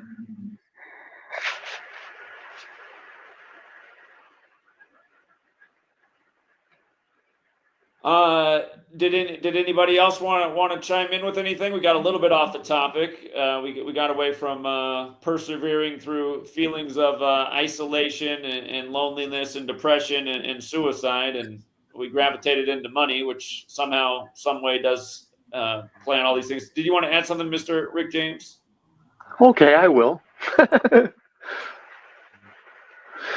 Well, I was dead for a while, about 6 months in a coma when I got ran over by a car when I was in high school, which is kind of a different feeling. But when you kind of come through that and learn how to walk again, because you were told you're not going to be able to walk again. Well, 3 years later, I started walking. 8 years later, 9 years, somewhere around there, I joined the post office. Well, that was kind of funny because that was kind of my doom, because eventually they did fire me after about 18, 19 years. Got bit by 8 dogs, and you're not supposed to get bit by dogs in the post office. Anyway, getting fired from that and this and that and the other thing and all the money that came in, it did help out. I mean, lawsuits, this and everything was going all right, but you really don't know that you're in a bad shit because you didn't know what a narcissist was. But when you walk away from it, you find out what a narcissist was and how it affects the family. Subsequently, my daughters didn't talk to each other, didn't talk to me or the wife, and that was tough. Isolation and wanting to be in their life is kind of a stump. Well, you know, when I want to have happiness, I kind of found a woman that made me happy, and somehow her daughter gravitated to me and asked me to walk her down the aisle, and that was kind of what I was missing because, well, I thought that my daughter would have. And it's kind of funny, I was just thinking about Ruby, and that's kind of funny. Well, it's my dog that my daughter left me, which Ruby lived to 20 years old, and all that love and stuff that the dog gave me and everybody that I know, I kind of make a business out of walking and watching dogs. So just because something that took you out of something got turned around and kind of helped me out, it just, you never know how life is going to go unless you try everything. Don't ever give up on yourself, or don't give yourself up on anyone else either, because, you know, there's a lot of people in this community that's helped me out with problems that I've had. Just leave yourself open. You know, people are going to start stabbing and doxing and doing the bullshit that they do, but they're just keyboard warriors. It doesn't make me not want to try harder and love everyone that I kind of am around. I want to leave a good taste in people's mouth when I walk away, and that's not in a sexual way. That's in a way of, hey, that guy had some good information and really wants me to think about this. And that's just the way I've been kind of running myself, doing what makes me feel happy. And I just got a big black hole in my head, I guess. I don't know. But this community is very, very growing quick. Just if we can do things without throwing other people under the bus, I don't know if that makes you feel better, but certainly didn't make that person under the bus any better. Just everybody's got to keep their cool. Think logically. Think with your heart. Last night when D26 said, opening your heart like that, Rick, is probably not a good thing. Well, for me it is. It might not be for him. But I have not had so many, well, I haven't had any really. I'm sure I got a lot of haters, but that's okay. You know, things happen. Oh, this is what we needed, Zach. I appreciate it very much. And I think we all can learn something from other people because we don't know everything. I just know that I've been somehow bounced around in different realms. I did go to church for quite a while, and in 2020, when I found you, I decided, well, wearing that mask is not going to help. So when I went to church and they told me I couldn't walk in without a mask, and I said, you believe in Jesus? And that's when I started really kind of looking into that word. Well, it's not really him, it's yourself. It's not anything that anybody's going to throw at you, because sometimes shit hits you. Just don't let it stick. Wash it off and move on. Next is my big word. I mean, that's what we got to do. Next, let's go on to something next. Now it just seems like I'm rambling because I think I am. Well, I appreciate everything you said. I didn't know that story about that you were in a coma for 6 months. That's very interesting. Well, getting run over by a car did some stuff to my knees. I can imagine. But hey, life is short, you know. And I was young, but I'm old now. And I'm kind of looking back on my life and saying I've been thrown around in different realms, and somehow I've persevered and still came through it. Walked good routes. Got bit by a lot of dogs, but I love dogs. That didn't stop me. So here I am. Yeah. Just old. You've maintained a positive outlook on life. Well, we're all grateful for you being here, Rick. Thank you. Right on. Continue. I'm gonna watch this for sure. We just had somebody else hop on. Model Warrior 47. What's up? Yeah, I've been here for a couple times here. I just want to give out a shout out to all the truth seekers out there, the whole truther community, for maintaining militant, for maintaining strong, for maintaining just the message in here. Because in this world where freaking status determines your persona, if you don't got it like that, you will get left under the rug. And this is how Hey, capitalism. Faz. Yeah, Yeah. exactly. That's how it works out here. And it's pretty rugged. But yeah, I just want to leave that out there and stuff, because we're getting because the truth shall always prevail. Gematria, this stuff will always prevail. If it's not physical, it's spiritual. If it's not physical, it's something that's going on energetically, and eventually it's going to come to the point where we just win. You know what I mean? We just win. The Most High sees. So I just want to let that out there.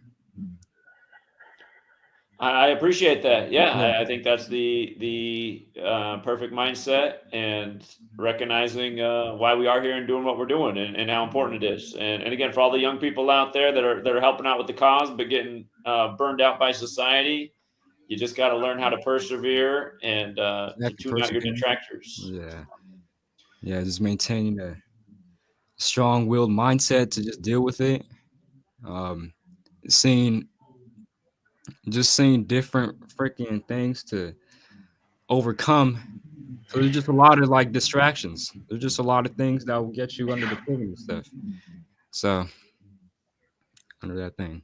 Indeed. Well said. I'll leave it out there and stuff. I'll probably just stay here in the stream till I have something to say. So. All right. I might wrap it up here pretty soon. That's cool. Was there anybody on the panel right now that wanted to add anything else? I guess I did want to add in one more thing. In the apartment complex I live in, I have a friend that lives on the floor above me, and she has two TVs. We were talking about overconsumption earlier. She has two TVs in her room, one in her bedroom and then one in her living room area. And one of her TVs, I guess, got damaged in a power surge or something like that. So the color's a little bit off, and there's lines across the TV. And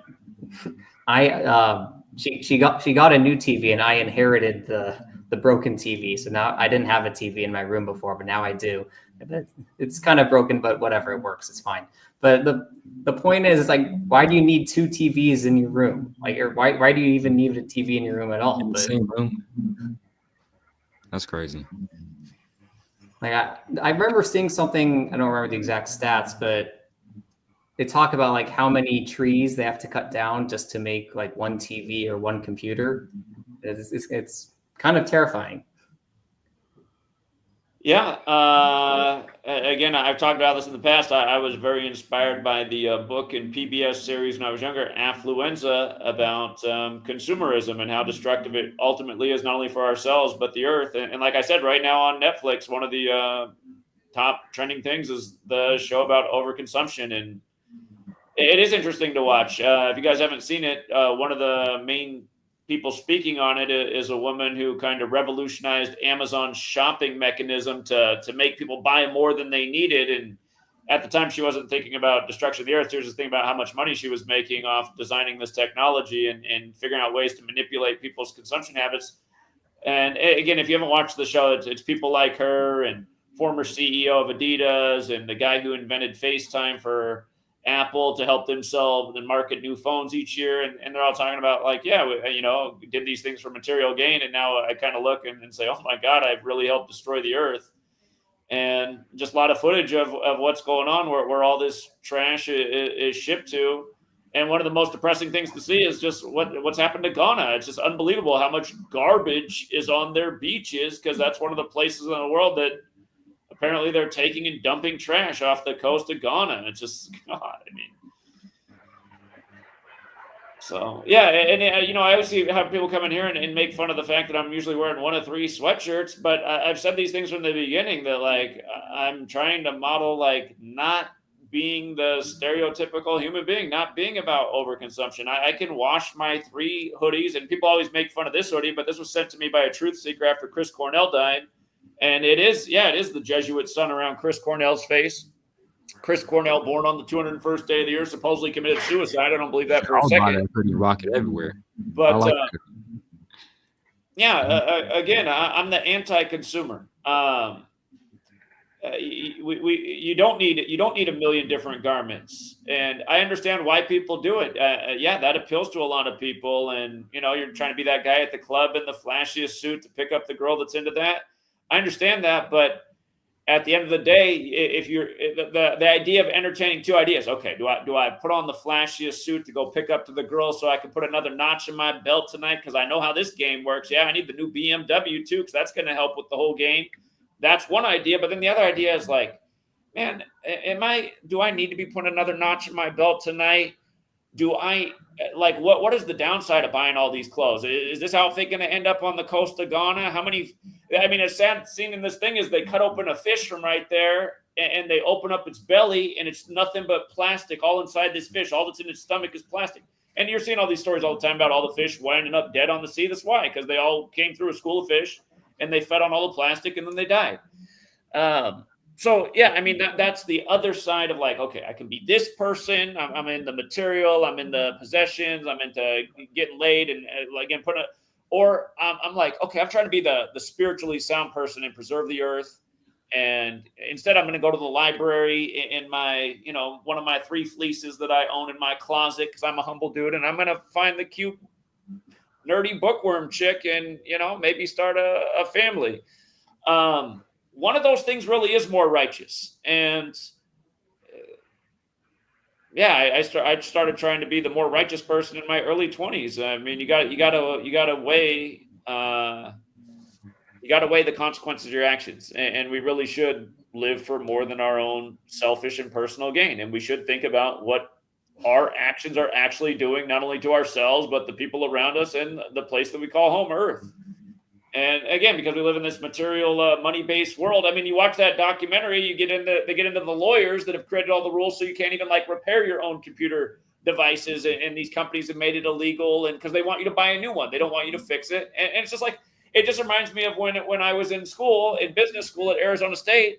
I'm sitting here in the classroom learning how planned obsolescence is the model of the times, and it's a smart business practice, and I'm sitting back going, making stuff that wears out in 2 years, so they have to go buy another one, is the smart business practice. I guess I see how it bolsters your bottom line, but man, it doesn't sound very smart. It sounds like a good way to ruin the place we call home. And capitalism. Yeah, so capitalism fuels overconsumption. That's the fact. Bottom line. Yeah, I'd encourage everybody who has Netflix to watch that documentary. It is like the affluenza of the 90s, and again, it might make you think twice about buying things you don't need to buy. So. All right, we had somebody else hop on here as well. We got Clint. What's up, Clint? Oh, Clint. Hey, how y'all doing? Doing well. How are you? I'm good. I'll be paying attention to like streamers and stuff like that, just trying to see like how they tying into, you know, becoming a new celebrities and stuff. And around that time when you was talking about Trump and the McDonald's, going to the McDonald's and stuff like that, Costa Knot and a couple more streamers was on McDonald's ads. And you know, they promote, you know, being like, just cause they stream, did nobody give me nothing, man. I get on here, I work this and that 24/7. But I honestly feel like the industry of that is like pumping up their numbers, giving them views and stuff like that to make them the new face of the entertainment industry. Here you go, Chewy. You know, but yeah, saying that to say, do you feel like it's a not as a way to combat that. I know it is, but like Tobacco. going at like the streaming way. Like, do you feel like the streaming way will be the best way, or probably like pound and payment, as you would say? Well, probably a combination of both. I mean, because it is easy to get online and reach a big RPM audience, tray. Hell yeah. but hey, you get out on your street corner, you're also going to engage with a different audience, and that's why I like to do both. And I would recommend for anybody who goes out on the corner. I was doing the megaphone thing. I don't think the megaphone's a good way. It is better to get like a good speaker. It's a better approach. So Yeah. And I like one-on-one. That's good. yeah, that's true too. word up.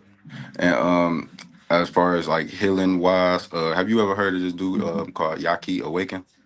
Yeah, I heard of Wayaki. I fuck with his content. Yeah. Okay, I don't think I have personally, but I'll have to check it out.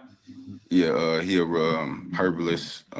Like he go off the natural way of healing. So he said like normal diseases is not really like a disease; it's a dis-ease. Like the Yeah. body, the body is doing something to where like if you get the C word, that is like it's helping your body instead of like hindering it, as the doctors would say, like it's killing you and stuff like that.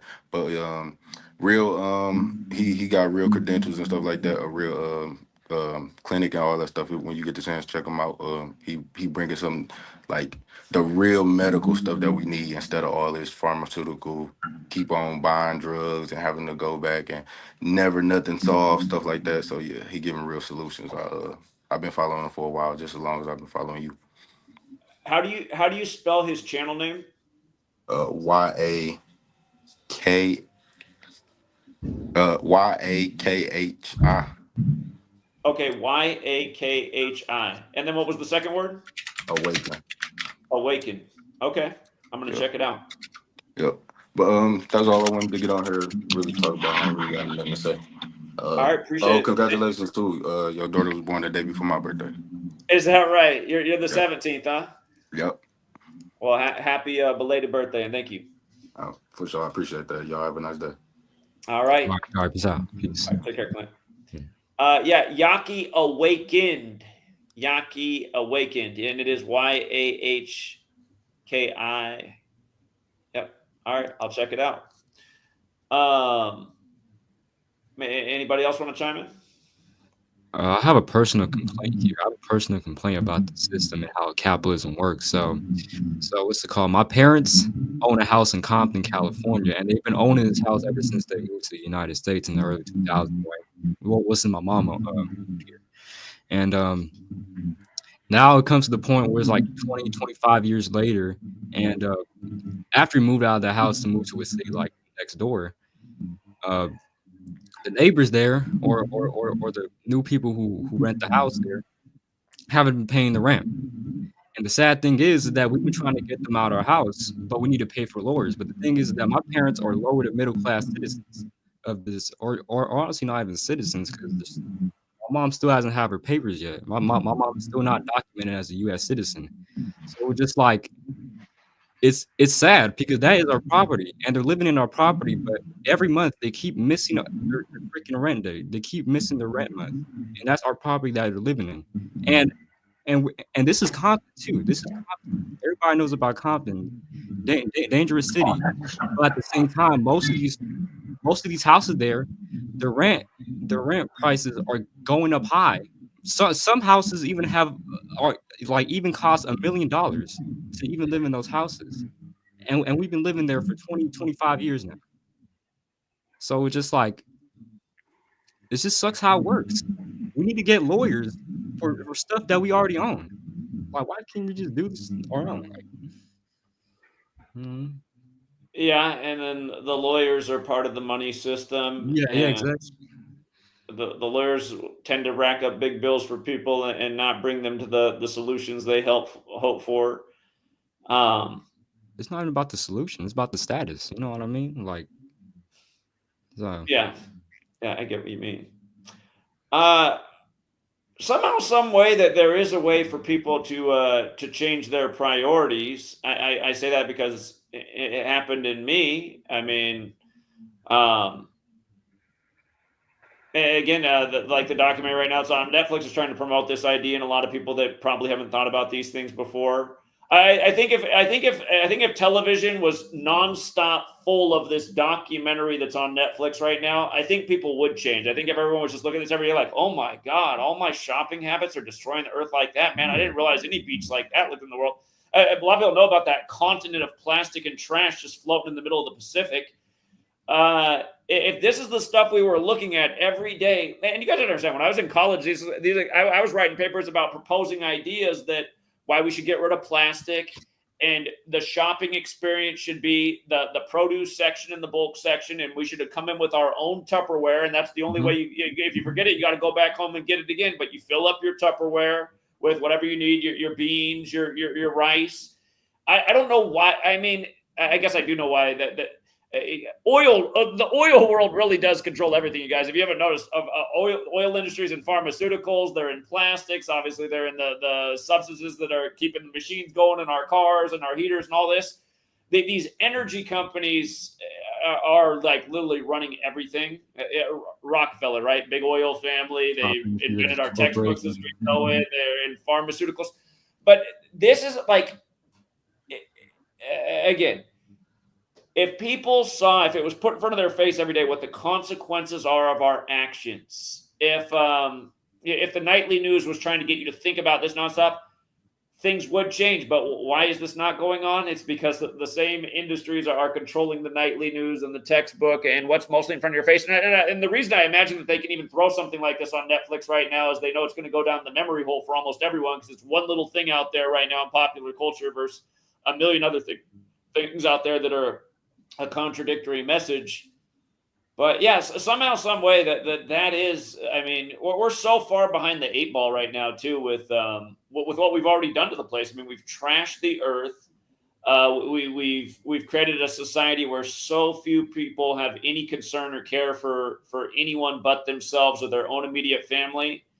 And yeah, I guess these are the things I used to focus on more before I knew about Gematria.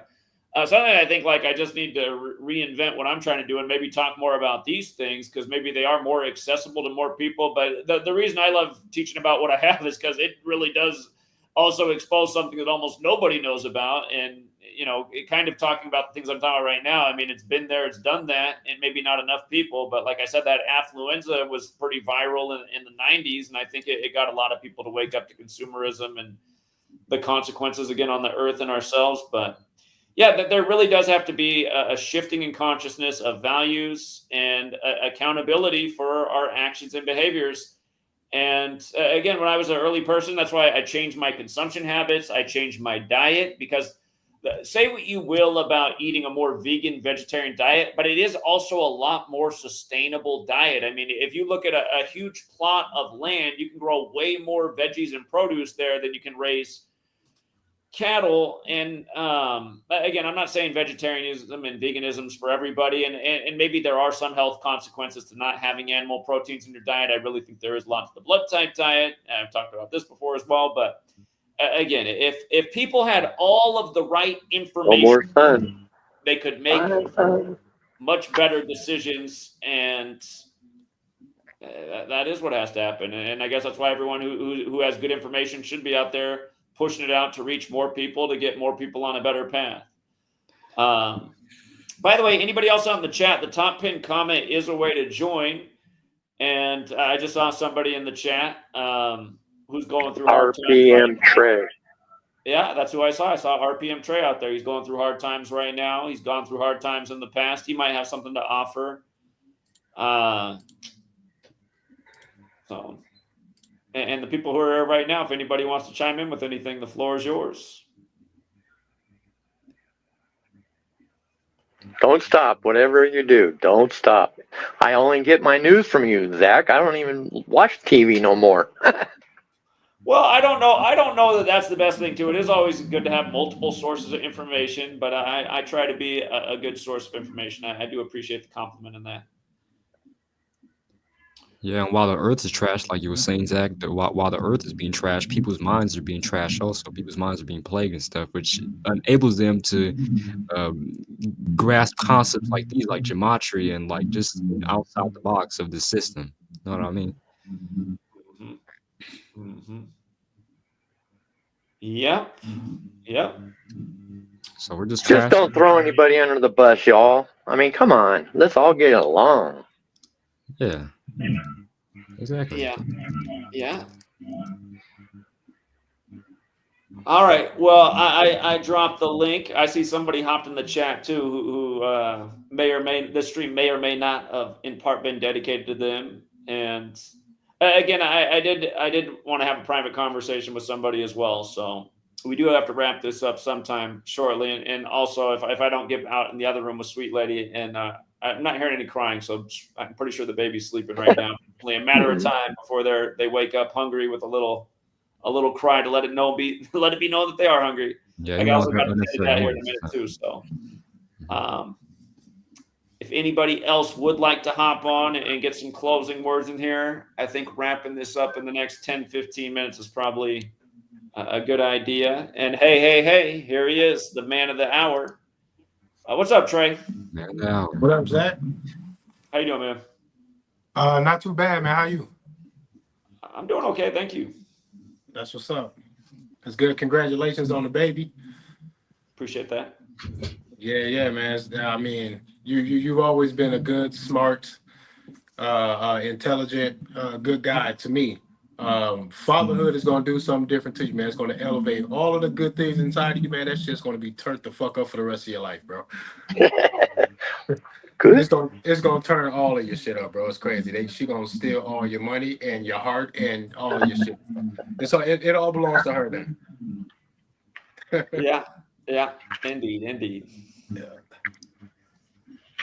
So yeah, you're talking about hard times and shit, man. Yeah, I'm going through a little bit, but man, I'm handling all of this just like I thought that I would, in the same ways that I should. And oh, look at that. Oh, little baby. So innocent, man. Damn. God, she's Man, beautiful. man, world ain't good enough for her, man. It ain't good enough, bro. Damn. It's a nice Scorpio too. Ah, yeah. November birthdays, man. Yeah. Yeah, that's crazy. Man, congratulations, bro. Thank you. That's awesome, man. Awesome. Good for you. Good. Yeah, man, I've been dealing with my shit the way I thought that I should, man. Taking it as a chance to grow and look inside myself for shit, man. I don't feel like nothing. I thought that I would be like, down and out and struggling and lost it, man. I almost don't feel like nothing. Like I have no emotional feelings about my financial situation right now or losing my job or none of that shit.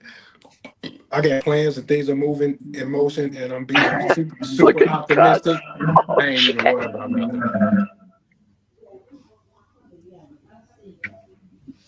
Yeah, I ain't worried about nothing, man. I'm good, man. Everything's going pretty good. Yeah. Did you want to share what happened in your life recently, or? So yeah. So I worked at this job for like 11 years, and I won't say it's completely out of the blue. Like no one is such an idle employee that they couldn't point the finger at themselves about certain things. But I never would have thought that I would have got fired. And there's some things going on behind the scenes that there's some nepotism going on, which the business that I work for actually thrives on that. No one that works there can even work there unless somebody who already works there suggests that you work there. It's the only way in.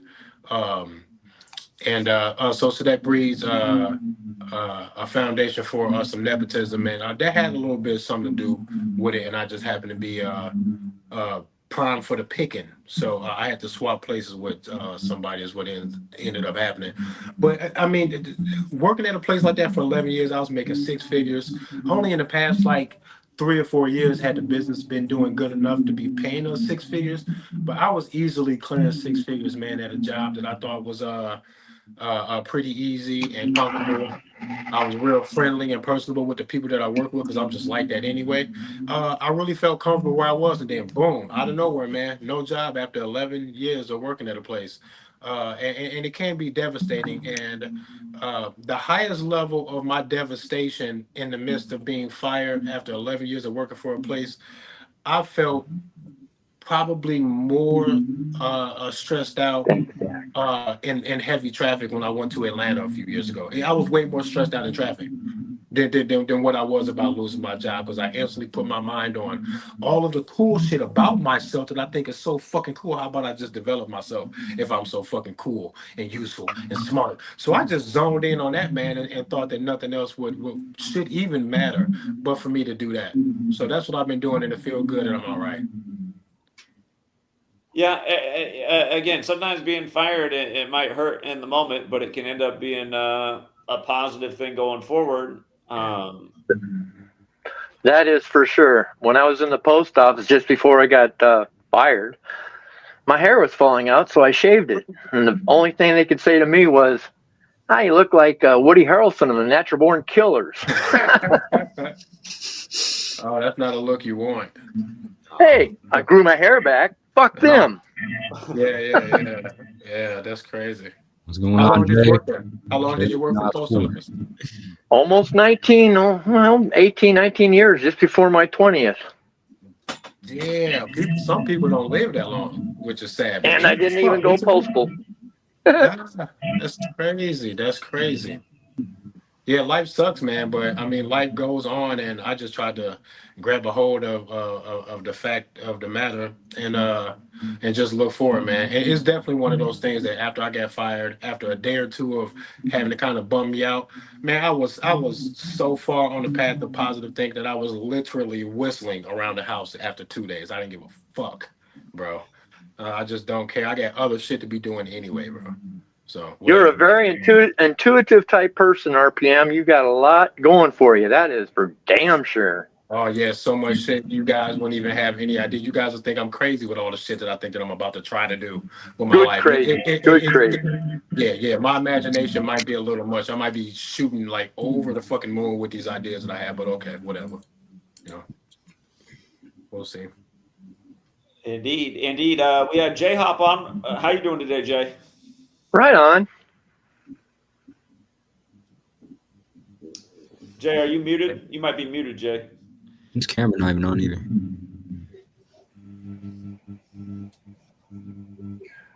Maybe he froze or something. Let me try it again. Yeah, I think something happened to his connection. He'll come back. Trey, just so you know. Oh, there's Jay. He'll come back. Sweet lady asked me to minimize cussing in my live stream, so that's kind of the new rule we're working on over here. My apologies. I will keep the volume down a bit and watch my mouth for sure. Sorry about that. No, it's okay. I don't think she can hear, but if she heard, she'd probably be lecturing me. So I said, okay, all right. It's best to get it Happy out. wife, happy life. Come on. Yeah, you gotta keep them comfortable, no doubt, for sure. Yeah. Well, I don't know if Jay's coming back or not. We'll hang out, but again, there he is. Here he is. He's here. How you doing today, Jay? You can hear me now? Now you're good. Yeah, so I actually had I talked to my mom last night. You scared me, Jay. About some of the stuff. So, I'm doing better. It's with everything you said was right on. I mean, it was spot on.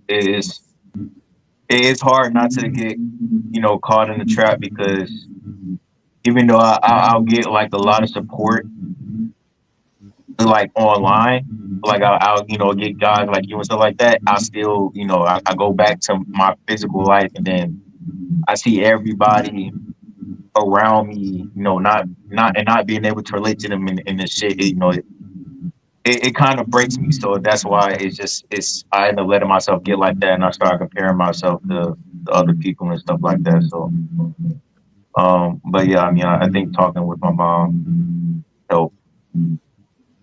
Sure. And, just about things you were talking about, I understand that you see yourself as the man, and that's good. You recognize your responsibility, but at the same time, it's good that you have your family and you have some kind of support right now until you get back on the path that you want to be on. So I mean, appreciate that and look at that as a blessing in life, and don't don't demean yourself over it. It is the way it is, and as we all know, it is kind of a tough time to be a male. We're living in a different era. 50 years ago, you wouldn't have had this problem. We live in a place where they want to put women in the workplace before they want to put men in it, and we're living in a strange time. So again, don't let all this stuff weigh you down. You're going to end up just where you intend to be. And that's another thing I've always struggled with, and it comes back from my childhood. I always felt like I needed to prove stuff to people because I used to get, I'm not anything like how I used to be like back in the day when I was like in middle school. I used to get, teased and bullied a lot. Even by like the fucking teacher. So I always used to have it in my head to, be the strongest I can be so that I can't, there's no risk of me being toyed around like that. So my pride has always been a really big issue from then on. Like I've always had issues with my pride. I mean, I've talked about it before. I don't even like asking my own father for help because just how bad my pride is, and being self-aware of that and understanding how detrimental that can be to your mental, just letting your pride and your ego rule over you. Sure, but it has a purpose too. It reminds you that you want to see yourself do better, and it's going to keep motivating you. And again, I know that like you're 23, right? So you've lived your whole life. I'm 22, but that's right. You're not even 23 yet. You're 22. Yeah. But again, just have the perspective. Like again, imagine the timeline of how long are you going to live. I imagine you're going to live to at least be in your 80s. So you're a quarter of your way into your life. The vast majority is still out in the front. And like I was saying, I mean, when you're at your age, you've spent most of your life in slave school and you haven't even had that much personal freedom. So in a way, you're kind of like, you're in the beginning of your life. I mean, a lot of us, I almost say like our life starts once they let us out of slave school. Now finally, we don't have to be in their classroom all day until we're 18, 19 years old. So. Yeah. Yeah. Another, yeah. I really hate that, man. It's just I sometimes I just end up snapping so hard, and it's just like it's like sometimes I just need to vent. That's why I turn the comments off, because just like I sometimes need to vent. It's like, and I don't like to just get like that, but it's just like, a lot of times I don't feel comfortable, talking to a lot of people about this, and it's just like in person, but it's just like there are times where I just literally I just randomly break down and cry because it's like it still hurts that like I don't have a problem like interacting with people. It's just like things have just always happened that separated me away from people. Like someone has always died or got locked up, or I had to move away, or they had to move away. And it's just like I've had to deal with like a lot of loss. And a lot of people, that might know me, they might not even understand how, because it's from the outside looking in. But I've had to lose a lot of things. Like there's been plenty of times where I've just lost people like out of nowhere, and there are times where I literally it's like it feel like, even still now, it's still like in the back of my head, it's still in just the back of my heart. Is just, especially when the holidays come around, because you know how it is, just the programming and all that shit, where everybody's focused on, this and that and family and this and that. And it's just like, there are things that happen to where my family's never going to be the same. And, everybody that's lost a grandmother, for example, like everybody can probably relate that, after they lost their grandmother, their family is probably never the same after that. Family gatherings are never the same. So it's just another one of those things where it's like, I do end up noticing that I understand that a lot of times during the holiday season, I'm even more irritable because it has that extra layer of depression. And I know a lot of people, they probably go through that, where it's like they lost somebody and they not even here to see them and nothing is the same. And that's why me personally, if the world was my way, there wouldn't be any holidays. There wouldn't be any Thanksgiving. There wouldn't be any Christmas because yeah, these things may be fun to celebrate with your family and all that other stuff, but you got to think about how angry and how really how it drives with how that same thing on the inverse, it drives a lot of other people into even darker places because a lot of people, they don't have that. So they look at that as like, damn, I'm supposed to have that and I can't have it. And it makes a lot of people even darker in their head because they don't have the family, they don't have the relationship, they don't have this or something might have changed. And now you're just making people more depressed and it's giving in to more, it's causing them to give into more anger. That's my me personally. I know that's controversial to a lot of people, but if it was my way, holidays wouldn't even be a thing. Like they would just be erased. It's just really just another reason for people to end up being angry over things that's like and feel sad over things that are like artificial. You don't have to celebrate this. But again, our culture focuses on this and it's just like what you were talking about. Our culture focuses on all the things that are destructive to or that are really destroying the world. I mean, but we don't have if like you said, if that was the wave, if that was what was force fed into us and that's what we was beat into our head, things would be different. It always goes back to the programming. The first one to the mind is the winner. If we literally the same way they put propaganda in our face to be addicted to this, and they put these fast food and these candy commercials on TV. If we had that shit shoved in our face, just like we had that shit shoved in our face, instead of having those things shoved in our face, in those things placed, things would be different. So it's all about having control of the culture, and that's another reason why I do like mixing in with the entertainment with the information, because that's really how you get a lot of people to listen to you. A lot of people are looking up to rappers, celebrities, actors, etc. So whatever they say, a lot of times that's really what a lot of people are listening to, because that's what a lot of people try to live through.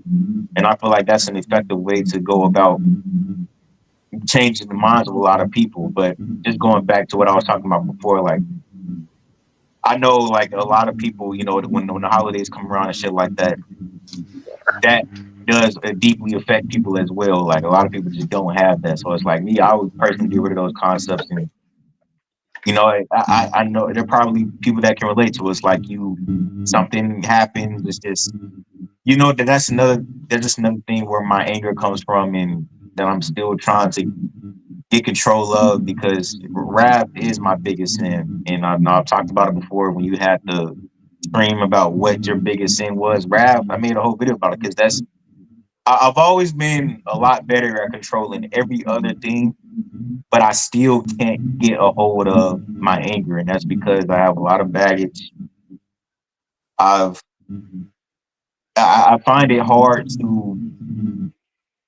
I ruin a lot of shit because I find it hard to allow myself to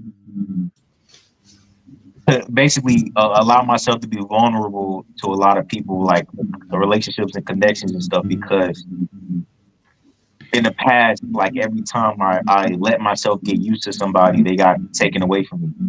And there are times where it's like, I still, like every day when I go to sleep, I can't stop thinking about the memories that I had with certain people, and how I'll never be able to see them again, and how I'll never be able to go back to a certain point in life. And there are times where I just get so fucking angry, and there are times where it's just like I just break the fuck down. Like I just break the fuck down. That's why I used to do a lot of shit. I used to have a lot of addictions that try to take me away from that. And there are times where it's just like, that's what a lot of people are doing. It's just I used to break down and just I'm talking about just out of nowhere, just break down crying, because the shit still hurts. The shit still affects me. I'm not choosing to feel this way, but it just, that feeling of hurt, it still exists, because you're still just, at this point, I am, like when I go back into my own life, when I turn off the YouTube, and when I am alone. Like admittedly, I am alone, and it's like it feels like I've been like kind of forced into an era of isolation where it's just like I don't really. It's hard to explain, but it's like I just don't. I just don't have, you know. I got a little advice for you, Jay, if you don't mind. Yeah. First of all, I think you can find a great opportunity in this feeling alone and maybe even being alone, that you can do a little bit of introspective work about yourself. And if you do that and bring along maybe a little bit of, you need to be a little bit positive, even when it's hard.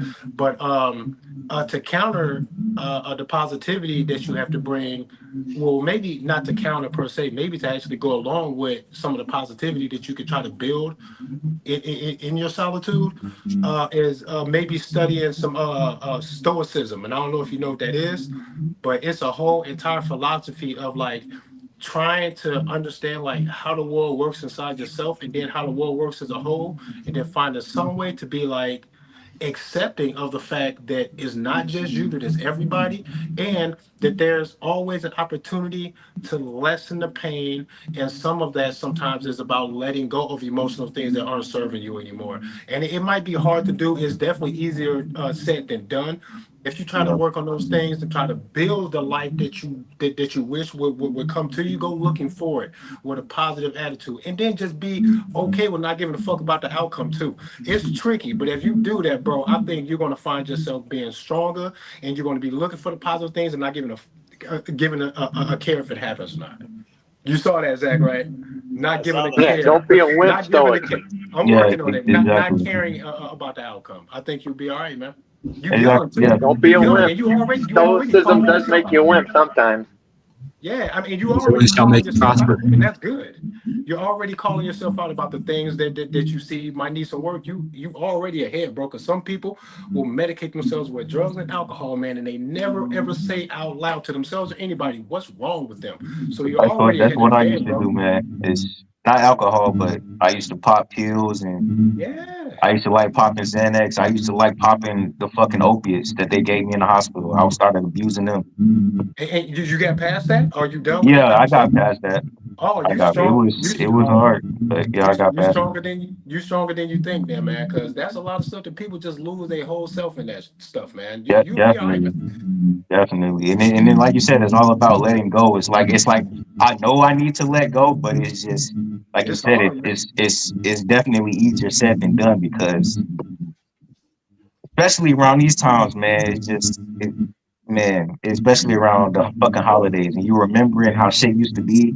This shit is fucking hard and it's painful. Jay, And that's what you got to stop doing, though.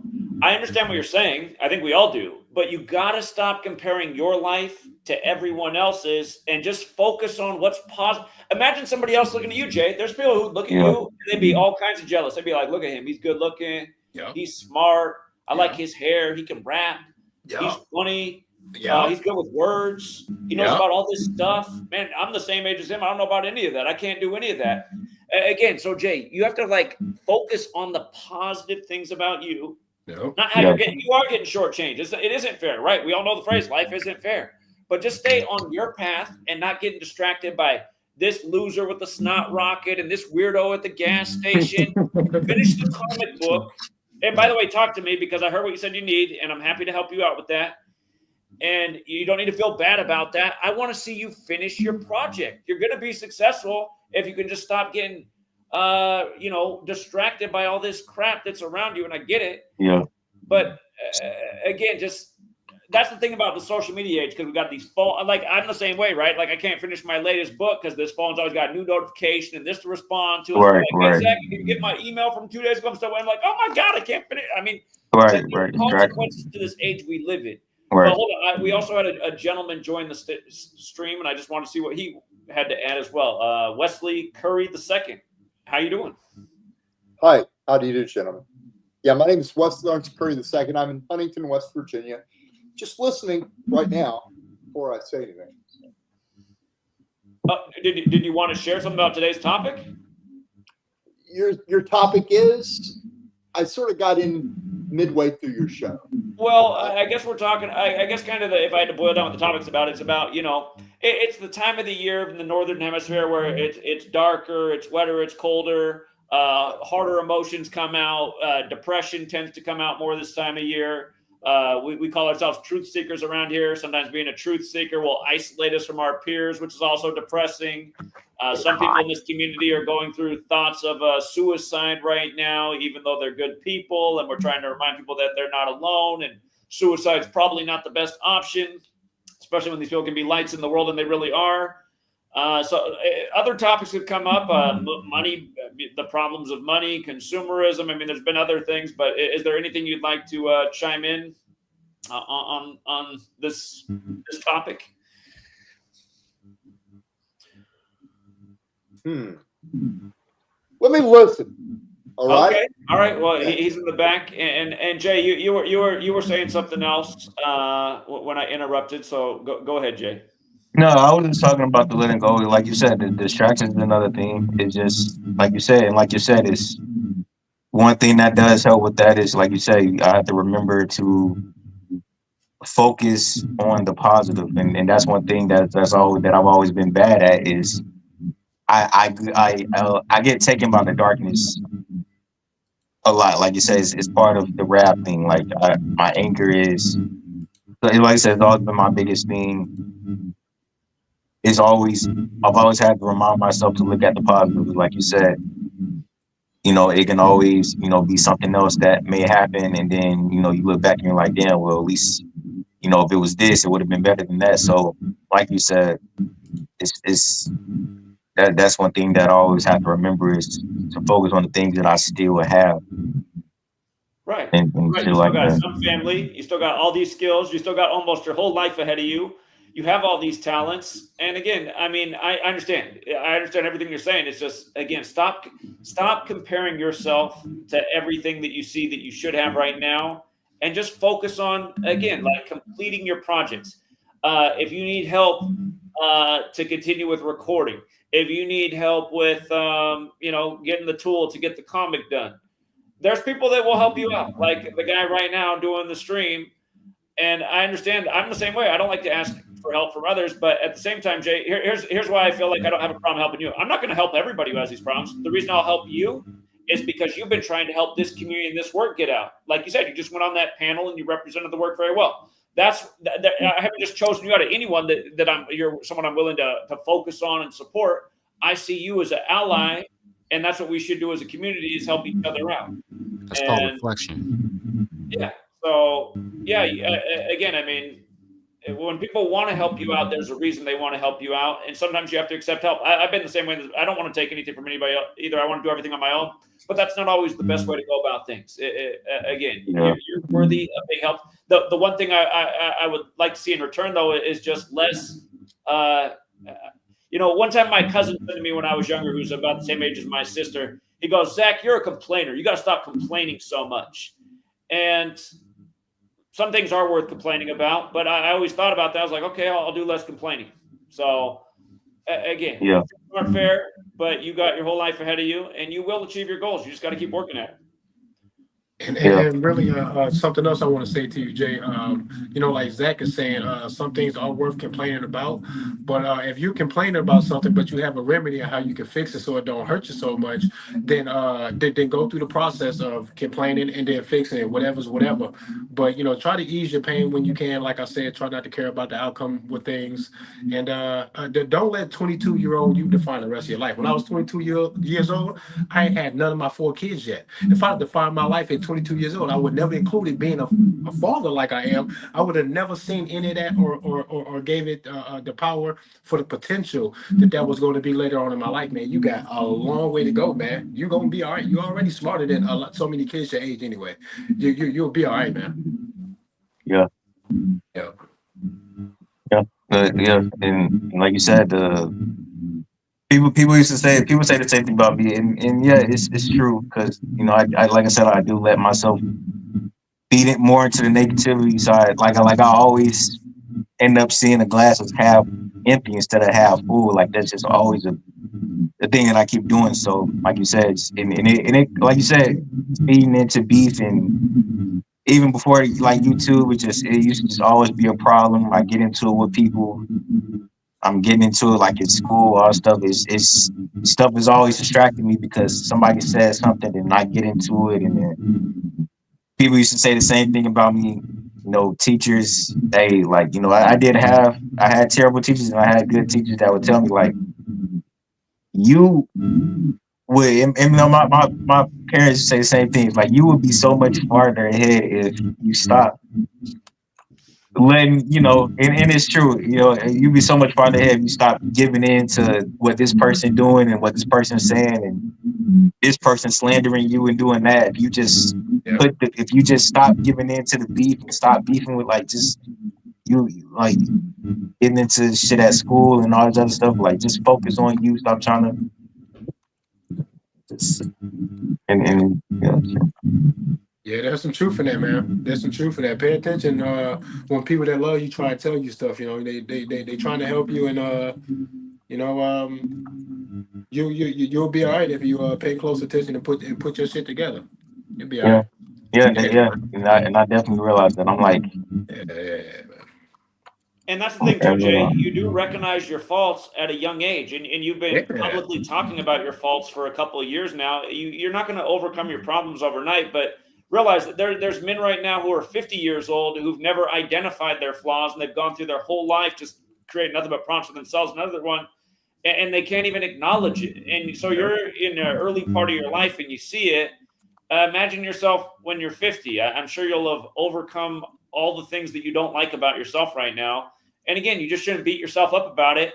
And you shouldn't expect that you're not going to make the same mistakes again. But from now on, when you catch yourself doing that, you'd be like, okay, I don't need to stay on here for the next 30 minutes and vent about Snot Rocket, man. I should be working on my comic or my next song or whatever I need to do to get the job that I want right now. Just put your time into things that are going to be positive and productive. It's okay if you want to vent sometimes. I vent. All of us vent. But again, make sure you're not spending too much of your time venting, because again, you have better things to offer the world than be focused on some two weirdo losers online who are, like you said, I mean, they're double your age and they're like trying to fight with you. I mean, just block. And that's another thing too, is it's energy too. Like it's energy. It's like I even give motherfuckers my energy. Like it's like there is a thing to actual energy harvesting, and that's why these people also do what they do. That's why they put this golden stuff in sports. Troll the whole time. I'm just letting them sit here and troll. That's what you want to do with your day. Sit here and troll this stream. Like, what are you trolling about? Energy harvesting is a powerful thing. It's like, okay, you just give me more of your energy, you're just making me more powerful. And that's another thing that how I look at it, because that's what we do. We give these people our energy, make them more, not us, but you know, the masses. And by the way, hold on. I see two people in the community who are valuable fighting in the chat right now.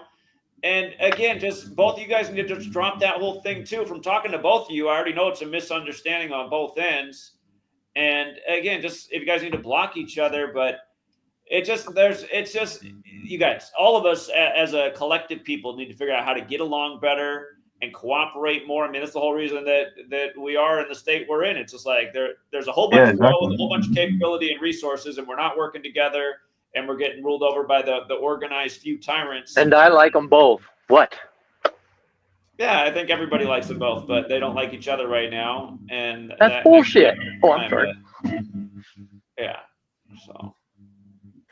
Anyhow, you were saying, sorry, I just wanted to stop the fighting going on in the chat. Hey, actually, I want to take the opportunity to salute all of you guys here. I got to take off. But thanks for opening up the door so I can jump in, Zach. It's been a while since we talked. I'm glad I was able to listen in and say something positive to the boy Jay. I wish I was as smart as you when I was your age, man. You are miles ahead of so many people. You have no idea, dude. It's easier said than done, but relax, man. You're going to be okay. You're going to see. Salute to everybody else in the chat. Y'all stop fighting and shit. I love all y'all, man. Peace, man. I got to go. Thanks for coming on, Trey. You have a good day. Love you, Trey. Love you. Ciao, Trey. All right, Trey. Appreciate it. All right. I have gone over time, so if we want to do everybody with some closing words here and just go around. I was gonna go ahead and leave too, because my phone's about to die, so I gotta get back to something. But yeah, I mean, I love all y'all. I'm not even gonna lie. Like I appreciate I appreciate this. It's like you guys are like a family to me. Like honestly. So reach out to me about that. You got my number. Let me know which one you need. And I appreciate like you're worth the investment. Yeah, and I appreciate the support. I appreciate everybody that support me. I appreciate the the taking the time to speak and and reach out and tell me things and words of wisdom. So that's All all. right. And like Trey said, you're going to be all right. So hang in there. Or All right, man. You have a good day. you too. All right. Rick James, you want to start us off going around the horn to close out? Why, certainly. I tell you, after D26 and Jay's streams yesterday, I was up till, well, I woke up on the couch about 3 or 4 o'clock this morning, and I had a heavy on my heart that I haven't said, "How are you?" to a lot of people in the community that's reached out to me. And like I said, I put my heart out there to every one of them. And if I miss somebody, I'll get to you today. Love is here. Love is what you make of it. And just because we're going through hard times now doesn't mean tomorrow's going to be the same. It's going to be different. We have to persevere. And that's what I like hearing about you, Zach. You're persevering through all this BS that, comes with having a fantastic GematriaEffectNews 25. I mean, you've been doing it 25 times. That keeps on getting flipped. But I just want to say everybody in this community, especially the 2 women that are having their issues, leave that at the door when you come in here, please.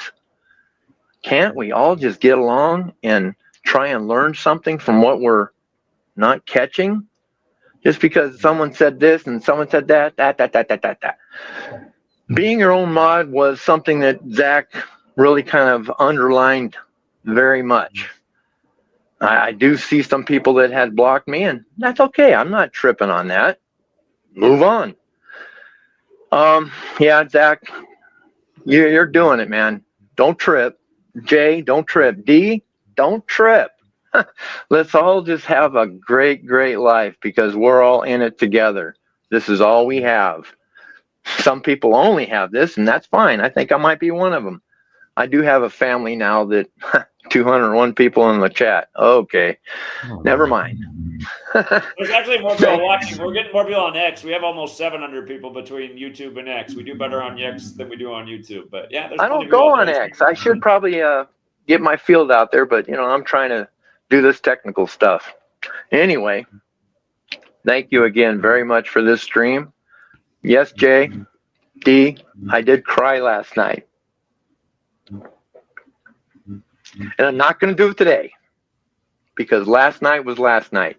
Today is a new day. Let's go on from here and sail through it. Indeed. Well, thanks for always being here, Rick James, and being a great participant and supporter of the community. Appreciate you. Thank you, Zach. All right, you have a good day, friend. Thank you. All right. D26, we're going to talk. Did you want to say anything on the stream since you've just been so patient in the background?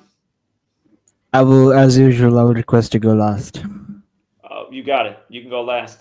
Modwarian, if I'm saying that right. Yeah. You're saying it right. I just like to say all cases the sucker side. If you know what the sucker side is, then you know. And if you stepping with the suckers, you gonna always wonder why life be always stomping on you. That's my last words. All right, appreciate that. All right, friend, you have a good day. Wesley Curry II, anything you would like to add? Live long and prosper. There we go. I appreciate that. He's doing it. Thank you, Wesley, for stopping by today. Sure. You take care. All right, and then that leaves you, D26, to close us out. Well, I'll just close this out with the thought. About probably an hour ago, I was just astonished, and I was just taken back by this quote that I found on Instagram. It's a post it's a question. It's a very good, deep question, which says that where does the desire to be a good human come from? And now I'm going to think about this probably for a few days and few weeks, and it's a very interesting thing that I think it's a lot of us can question this for ourselves. I will just repeat it again. Where does the desire to be a good human come from? So Do think about it, I would say. Even I'm thinking about this for the last 1 hour, and I don't have one answer for that. My instant reaction is, well, it could clearly come from more than one place, but I would say, I guess part of the reason that like I want to do better in the world is just from like the negative experience I've had, and other people not having to suffer those same negative experiences. I think that's kind of where the source of wanting Oh, to do good keep definitely. That was also my first instance, that I want to help others, so just so that it's basically a coping mechanism of things that I wish that I was helped when I needed when I needed help. And so when I'm helping others, even for, let's say, my juniors regarding studies, academics, they feel very much blessed. They say that thank you so much that I explained these tips and tricks about this software and that software regarding my animation softwares. So already I'm teaching at least two or three of my juniors about softwares and the tips and tricks.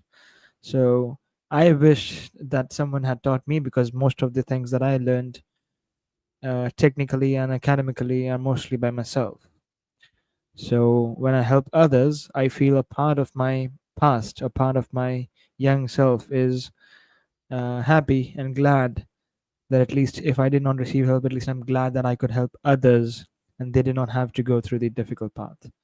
So it's like a coping mechanism. So yes, but again, I'm pretty sure that that question does not and will not have a one answer or one source of the desire to be a good person comes from. So I'll think about that, and I think I would encourage others to also think about that. That it costs nothing to be kind and a good person, but it could mean a lot to the person you will be kind to. Yeah, I think it's a great question, and always profound thoughts. D26. I'm gonna call you here pretty soon. Hope you're doing better. Yeah, I'll be waiting. Uh, it's already late, but I just hope it's not too late. It's as usual. Yeah, we will be in touch very shortly. So thanks for being part of the stream. Yeah, as always, thank you for having me, and All thanks right, for you're everyone welcome. in the chat. And as I did say yesterday that I'll take down the stream, but I'll keep it for at least 1 or 2 days. But then I'll just make it unlisted. Just want to say it out on the public. Yeah, you can do whatever you want with the stream. You're not going to get in trouble for the remarks you made. They're not going to pick that up and censor you in the algorithm for that. But Yeah, that's one of the things. But yeah, there's other things that I said, personal things I don't want. sure, no, I get that. So yeah, Yeah. and by the way, I didn't think that's what your stream was going to be about yesterday. I just saw you were streaming and instantly put it on my Twitter to get you more. Right when I joined in, you were saying you were trying to get more people on there, so I promoted it. And I didn't. I thought you were just going to do a presentation like you normally did, but so it ended up being more. No, I clarified in the first 5 minutes that there will be no decodings, and Yeah, I didn't catch that part. I probably jumped on 15, 20 minutes into the stream, so I missed it. But yeah, but I I just was like glad that when I see the good people in the stream doing it, or the community doing a stream, I usually just like throw it up on my Twitter and say, hey, support this Yeah, member. yeah, But I yeah, know you've done that in the past. I still remember you did even join. Probably you and was it Itachi who joined the stream very long ago, probably a year ago. So I remember that, and this was the first stream in last 15 months, I guess. So I think it was necessary to just to give out to my subscribers that at least that I'm still alive and uh, still active, still there on this time. I think I'll go live again on my birthday, so very soon I'll be back on Tuesday, or all probably right. Monday for you guys. Yeah, that's true. You're a day ahead of us. Yeah. All So right, friend. even more with the daylight saving times, I'm 13 and a half hours ahead of you. Correct. All right, we will talk soon. Anyways, yeah, soon, yeah, sure. All Bye right, bye. you take care. Okay, and I would like the two ladies who are fighting in the chat to come on the stream. And Charmed One is a real human being. Her and I have talked. Charmed One, you don't have to put your camera on. I don't know why you're so. Listen, I mean, what's the difference between people hearing your voice and your words? And I would like to see you and Amy get over your little tiff that you guys have. You guys should just both accept that you're both helpful members to the community. And it is a misunderstanding between you two that keeps you fighting. And, where I come from, we call this a cat fight. But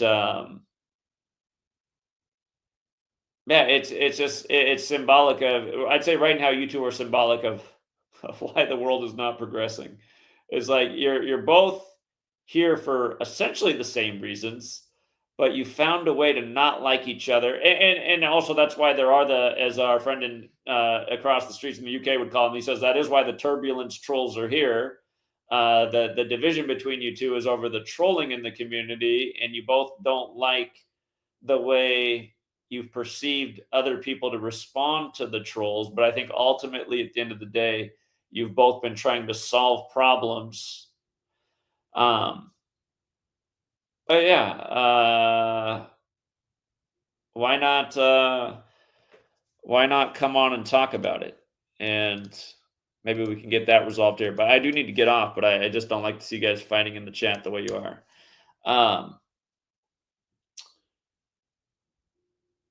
Well, why don't just one of you come on and talk about it, and maybe the other one will come on, and maybe we can put an end to this today.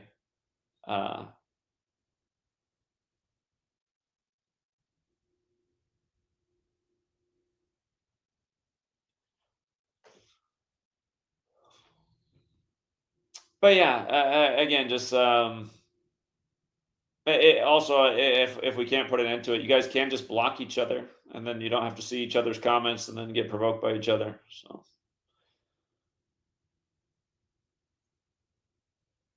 All right, Amy's coming on, and Charm One. I think it would be good for you to come on. Here's the reality, Charm One. If I had to take a poll of who do you trust more in this community, I already know Amy's going to win, and it's not necessarily because she's more trustable. It's because people know her voice. She has a channel, and I don't think you're as shy as you lead on to be. So you don't need to put yourself on the screen. Amy doesn't put herself on the screen. But people would see you as more of a human being if they just even heard your voice. So I got to talk to Charm One through FaceTime, so I know she is a real person. Amy, how do we put an end to this? What is the problem here? Well, okay, so let's first off here, let's see. I just fell asleep during your little thing. I took me a little nippy nap because I worked 2 jobs. Charmed One, fuck you, okay? Nobody gives a damn about you. This whole community, and me, myself included, have watched you for many, many years delete shit out of chat. We couldn't even read the chat because you were spamming it so much. Zach asked you to stop doing that shit many times. You're the one that went in there and deleted my shit. I'm the one that contacted Zach when you just now said that a few minutes ago when you were saying that I was the one lying. Let's set it straight, okay? You went into Cutz's chat about a month and a half back saying that you could get more done if you knew all of the truth about me, Itachi, Dari. I've got the screenshots. I can post them if you really want me to expose you like that. Hold on, I went to Zach instead. Amy, hold on. So you want it aired out? Let's air it out, Zach. No, Let's air it out. I do want you to air it out, but I know. Okay. I know that what you're saying is true. Exactly. So I let that shit go. Did I not let that shit go? Hold on. No. Did I not let that shit go after you said, well, the screenshots are blurry, da-da-da-da-da. So then a whole month goes by. I don't mention Charmed One. And what happens? I leave some badass little shit on your page and they're getting deleted quicker than I'm posting them. And now she's saying she didn't do the shit when you go, no good and damn well she did. That's why she lost her mod. Was because she was in there picking and choosing who she allowed Zach to talk to. That's helping this community. Let's get it straight, Charmed One. Okay, but again, because there are so many bad apples around here and people that pretend to be friends, it can't. Ain't no year of abuse, Charmed One. Shut the fuck up. Ain't nobody abusing you. Nobody gives a damn about you. Have you not figured that out yet? We're here for Zach. We're here for Zach's information, not yours. You ain't putting shit on the table. We know how to find the damn links. We know where to sell. He sells his books. Nobody gives a damn about you. We come to hear Zach's information, not you. Okay. Amy. Go ahead. Again, because there are so many weird people that hang around here and people that pretend to be friends, it does cause confusion about who's on whose side. I think it's pretty obvious that you're very helpful to the community and you've done a lot of great decodes. And Exactly. So when I go on a troll stream and get tagged in something and I see Charmed one in there with a whole list of shit where she's been talking to Cuts, I have to wonder who the troll is. And now here you are trying to just not, squash some beef that ain't even beef. I don't even think we have beef. To me, she's irrelevant. She's irrelevant. So I can only have beef with people that I respect. I don't respect this bitch.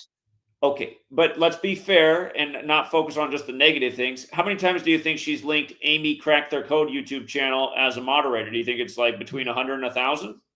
She did it after you took everybody's mods because of her when I couldn't post my own shit, but I didn't even promote mine like that. The only time that she really promoted me was when my dad died and I asked for help from this community. That is about the only time she would post me. You can go back and watch your videos because she didn't like me from, like she said, last year. Last year. She posted everybody else's stuff. Absolutely. And it's a misunderstanding. The reason that she thought, again, the reason she thought that you might be one of the bad ones is she thought like you were siding with the Matrix. I had a difference of opinion on that. I haven't even been on a the Matrix stream in forever. But the point I'm so making why was she, so what's the excuse? So what's the excuse for her asking about Daria? What's the excuse about her asking about Itachi? What's the excuse about her asking about Rick James? What's the excuse about her asking about Frank? What's the excuse for everybody else that supports this community that she was in there asking Cuts dirt about? What's the excuse, Charmed One? Come on here and tell it. Dirt. I think she's, again, I mean, I don't necessarily agree with the tactics, but I think she's just, at the end of the day, just trying to get Cuts, who we all know is a weirdo, to stop doing what he's doing. So if I go on troll stream, so if I go on Cuts' stream later and start asking, tell me the dirt on Charmed One, tell me the dirt on Daria, tell me, so am I not going to be viewed as a troll at that point? I don't think that was the phrasing, though, was it? It was exactly the phrasing. I'll pull it up here. Hold on. I'm at my computer. Okay, I got the screenshot. Okay. I don't doubt you then. Okay, maybe that is the phrasing, but maybe she was just like trying to get Cuss to say his point. Like, what is your point about, like, what dirt do you have on these people? As in, like, you don't really have any dirt on any of them. No, she said that was when they was making demands on you to remove them out the community. And her words were she could get more done if she knew the dirt. And it wasn't but about 2 days later that you went on a live stream and you started telling everybody off, like Itachi and other people, and started blocking people. That was when that happened. That's why everybody thought it was related to Cuts. Might have been bad timing. I don't know. But it was right after she made a deal with Cuts and that other boy that used to yell and scream all the time, Greg. She made a deal with them that she would get them kicked off your channel and then they would stop trolling you. That was the way that conversation went down. That's the truth, Charmed One. Come on here and tell me I'm a liar to my face. I double dog dare you because you know I got the screenshots to prove the shit behind, because I don't lie. So go ahead and come on here. Join the damn link. Let's air it out. All right, here, let me you're just going to talk shit in the chat, right? You're just going to talk shit in the chat like you always do? Amy. Why? I don't know why neither of you guys don't just block each other if you can't stand each other. Why not just do that? I don't even talk about her. That's the good thing. And the only reason I even mentioned her today was because I've seen my name again. What was lies, Charmed One? What? Tell the lies. What is the lie? I haven't been on the Matrix stream. Go back and watch every single one of them since him and Zach had the falling out. You will not see my name in there. You don't see my name in Cuts' stream. You don't see my name in Jake the Asshole stream. You don't see me in any of these chats. So where is the lie? What am I lying about? Again, I really do think it breaks down to a misunderstanding, and it's not a misunderstanding. She used to tell you there were snakes. She used to tell you all the time that there was snakes hiding in the grass, and she was the snake the entire time. That's just the truth. And you can ask, like you said, ask anybody in the chat how they feel about her, and you're going to get the truth. Hold on. Here's what I'm going to tell you that I think is, I don't think she's the snake in the grass, but I just criticism of women. A lot of women try to be way too controlling. When I was talking to her, she was acting like she knew better than me about certain people that I've been aware of for longer than she's been around. And that was getting a little bit irritating to me. And that is part of why I had to pull her mod too. Have I ever told you about anybody in this community other than Charmed One? Huh? Have I ever stepped to you through our personal text messages, have I ever came to you about anyone other than Charmed One? I don't think No, so. exactly. And when I came to you about Charmed One, did I or did I not have the screenshots and the data to back up my claim? Yes, I did. You did. And Okay, so I don't have any reason to lie, Charmed One. Shut the fuck up and go the hell on somewhere and keep my name out your fucking mouth. Sorry, I'm cussing. I have all respect for baby Ruby. This will be the only time I do it. But Charmed One, you need to go the hell on somewhere. This chat has been in such a better mood since you have not been in there. I'm sorry to say it. You didn't come back until Zach went into chaotic truce. You've been missing in action. And then what'd you do? You went in there, started talking shit and bringing drama into that one when he's trying to teach somebody else. How do I hate Zach? I've been super chatting him, Charmed One. You ain't never seen a damn dog. Well, don't even make that comparison. I don't know exactly her whole situation, but I'm pretty sure for one reason or another, she's not employed. And but she's going to sit there and say that I hate you, Zach. That's what she's saying in the chat. So who's the fucking liar? Again, she does have. I do think she has some false. See, I don't think when she's deleting people's comments, she realizes she has these strong opinions and feelings about people, and I don't think they're all correct. I don't think she's trying to sabotage communication for the sake of sabotaging communication. I think she's doing it from a standpoint that she thinks she's protecting the community. She has an unhealthy obsession with you. Absolutely. I agree. An unhealthy community is what I would say has happened. And understand, I've called Charmed One out publicly. I've said, Charmed One, there's a lot of people that really think you're just here to like censor and destroy. And in a way, I think she was kind of doing that, but not really with the intention of destroying, from the intention of misunderstanding. So. She's a character. I'm telling you, I'd done a stream on her back in December of last year when she attacked me to beginning. This whole started, if everybody in the chat wants to know, this all started in, I want to think it was November or December of last year. And this is when Cuts was coming on heavy and strong, and they were doing all this shit, right? And it was the stream where you said something about, I'm going to hire a lawyer and sue them, right? So this whole chat, she was in there talking about, don't listen to the whole haters, don't listen to the trolls. If you're new here, y'all remember this. I went in there and there was 5 comments from me. I went back and counted them after she did what she did. All I said was, if you're going to sue him and shut the hell up. That's what I said.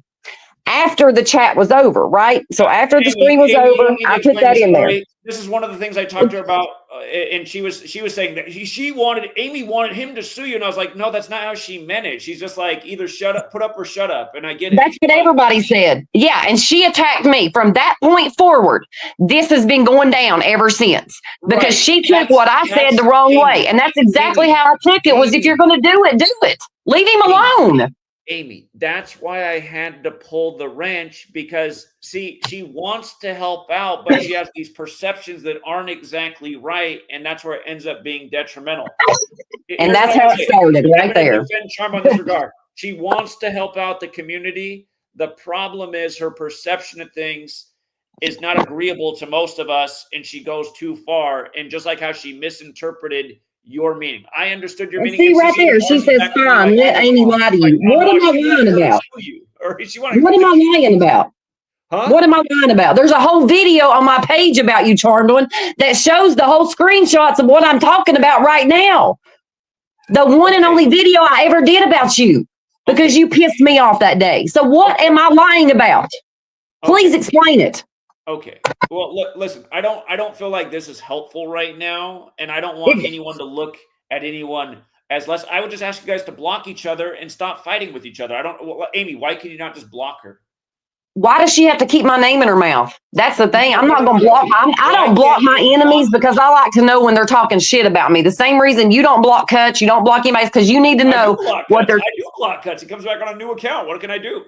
Well, I'm not going to go make 25 different accounts just so Charmed One. I'm not worried about it. She's mad. Wait a minute. She freaked out over a damn wrench and bitched about Zach when she. Now, Zach, is that what happened? Tell the truth. Is that what happened? Or did I not provide screenshots showing that there was many comments deleted and she was the only mod, right? That was the real concern. I've heard. Okay, so I'm not lying, Charmed One. Zach just backed me. So now come on here and talk your shit and tell me what I'm lying about, because I'm not lying about any damn thing. Okay, Why do you want to do it private now? Bitch, come on here. What you want to do private? You've been in a goddamn chat for a fucking hour talking shit. God damn, bring your motherfucking ass on here and say something. Look, I'm fucking over this shit too. Only thing I try to do is fucking teach people the shit that Zach taught me. And you can't keep your fucking mouth shut long enough for people to learn. And that's everybody's complaint against you. Don't make no fucking sense, man. You come on here and you try to help Jay and you try to help somebody else, and then this bitch in the chat talking about me and everybody else that ain't got a damn thing to do with nothing today. Well, and again, that's ego, right? And that's, I mean, listen, I see the good in both of you. I wish you guys would just block each other and stop fighting. But I do think at the end of the day, Charm One's ego makes her want to be like the most important supporter in the community. And then she ends up like deleting and censoring people that should not happen to. And again, tell her to join your Patreon. If you want to get in a chat that you won't see Charmed on, it's Patreon. The one person that always says, join Patreon is not a Patreon member, period. Well, again, I don't think she has any money. Well, it only takes $1, right? But she can save $1. It only takes $1. Come on, Charmed one, bring it on here. Okay. Bring it on here. Here, I want to address something, though. I think a lot of people did get upset, and maybe you, I'm not saying for sure you, but I think a lot of people did get upset when I took away everybody's wrench, and I kept Charmed One with the wrench. And again, there was one reason that was done. Charmed One has a lot of free time, and she is here, and she moderates, and she does share people's links. But the censorship is the problem, and I could not get her to stop censoring, and that's ultimately why she doesn't have a wrench anymore. And that was the major complaint. Is that not what I always said? She keeps censoring me. That has been my only complaint about Charmed One this entire time, is why does she keep deleting my stuff? Even when you got mad at me a month ago, when I made the comment and I said I left Free to Find Truth in November of last year because Charmed One was deleting everything I did. Every time I posted a link, it was gone. And I sent you the screenshots of that. Zach, you had all of that. Like, you have had that for months. For her to sit here and say that I'm lying is bullshit. Fuck you, Charmed One, okay? I'm telling the truth. I'm on here with my big girl panties on telling the truth. Why don't you put yours on here and come in here and say something? Okay. I honestly, for the life of me, cannot explain why Charm One doesn't participate in conversation, because she can speak. Because she's obsessed with you, and like you said, she has an unhealthy obsession to control you. That's it. Amy, maybe you're right. But can you just do me a favor after this? Can you just block her so you're not fighting with her? And the thing is, if you block her, then she can't see your comments either. No, I want to be able to see what this bitch says about me. I'll keep it nice in your chat like I normally do. I don't go off on people. I don't even go off on your trolls. I might say they're delusional from time and time. I'm here to learn. I don't even read the chat that much because, see, unlike y'all bitches that want to be in the drama, I try to keep myself out the drama and learn. So I'm always paying attention to Zach, not the chat. But when somebody writes my name in big letters with everybody else's, it stood out to me. That was the first thing I had read in the chat. Then I had to go back and be like, what the hell? Are you serious? She gonna do this again? I don't come here to listen to y'all. I come here to listen to Zach. And that has been my most complaint this entire time, is if you don't want to be on Zach's channel to learn, why are you here? And that's what I used to say to the trolls. Why are you even here? I'm here to learn. Okay, but it's always a damn argument with this raggedy ass hoe. It's always a damn argument because she wants to be everybody's mama. How like about Mother Goose? Block her and not worry about even what she's saying? How about don't even worry about what she's saying? Ain't nobody gonna block her ass. I want to see what she says, because this right here, if I had her blocked right now, I would not know that she is out here telling 212 people that I'm a liar. But I don't think anyone cares that she's saying that, Amy. I care. Honestly, right now, I feel like you're doing yourself a disservice, because here's what I know about Amy. Amy does great work on her channel, presenting the information and videos. And I just think all this right now isn't good for anybody. And It ain't good for anybody. I didn't start this shit. Like I said, I was taking a nice little nippy nap and I woke up to this shit. It ain't good for anybody. That's why I stay the hell out of your chat. That's why I left Redefine Truth. That was my main complaint when I messaged you that day. And I said, I left it a long time ago because it was always drama. And now here we are again, instead of getting on here and being like, hey, let's have a good discussion with everybody in here and let's talk about these events like a newscast or something like that. We got to talk about Charmed One. Like it don't make no sense. Ain't nobody ever going to learn a damn thing if we're always talking about Charmed One and the trolls. I don't feel like that's going on. That's exactly what's been happening for the last, 27 minutes? Because I had to come on here and defend my name again against somebody that's in your channel that has an obsession with you. Like this don't make no sense. What I've honestly been hoping I've been hoping the whole time that Charm One will become. Charm One knows how to decode. I've been hoping that Charm One would become a more active contributor. I've been waiting for that day. We've been waiting a long time. So she says she can prove it. What can she prove? Because Zach has literally said what I'm saying is truth, Charmed One. He literally just said what I said is truth. We had D26 hop back on. Maybe he has the wisdom here, and we had Nathaniel hop on. So I'm going to see if maybe they got something to help solve this problem here. D26 came on first. D26, are you trying to resolve this problem? Yeah, my best. And I think the first advice that you gave was to solve this out privately. And even if not, I think I wrote something in the private chat, a few messages. Amy, I have nothing personal against you. And I know you for a while. And again, nothing personal, but I would request you to be a little bit calm and a little bit civil.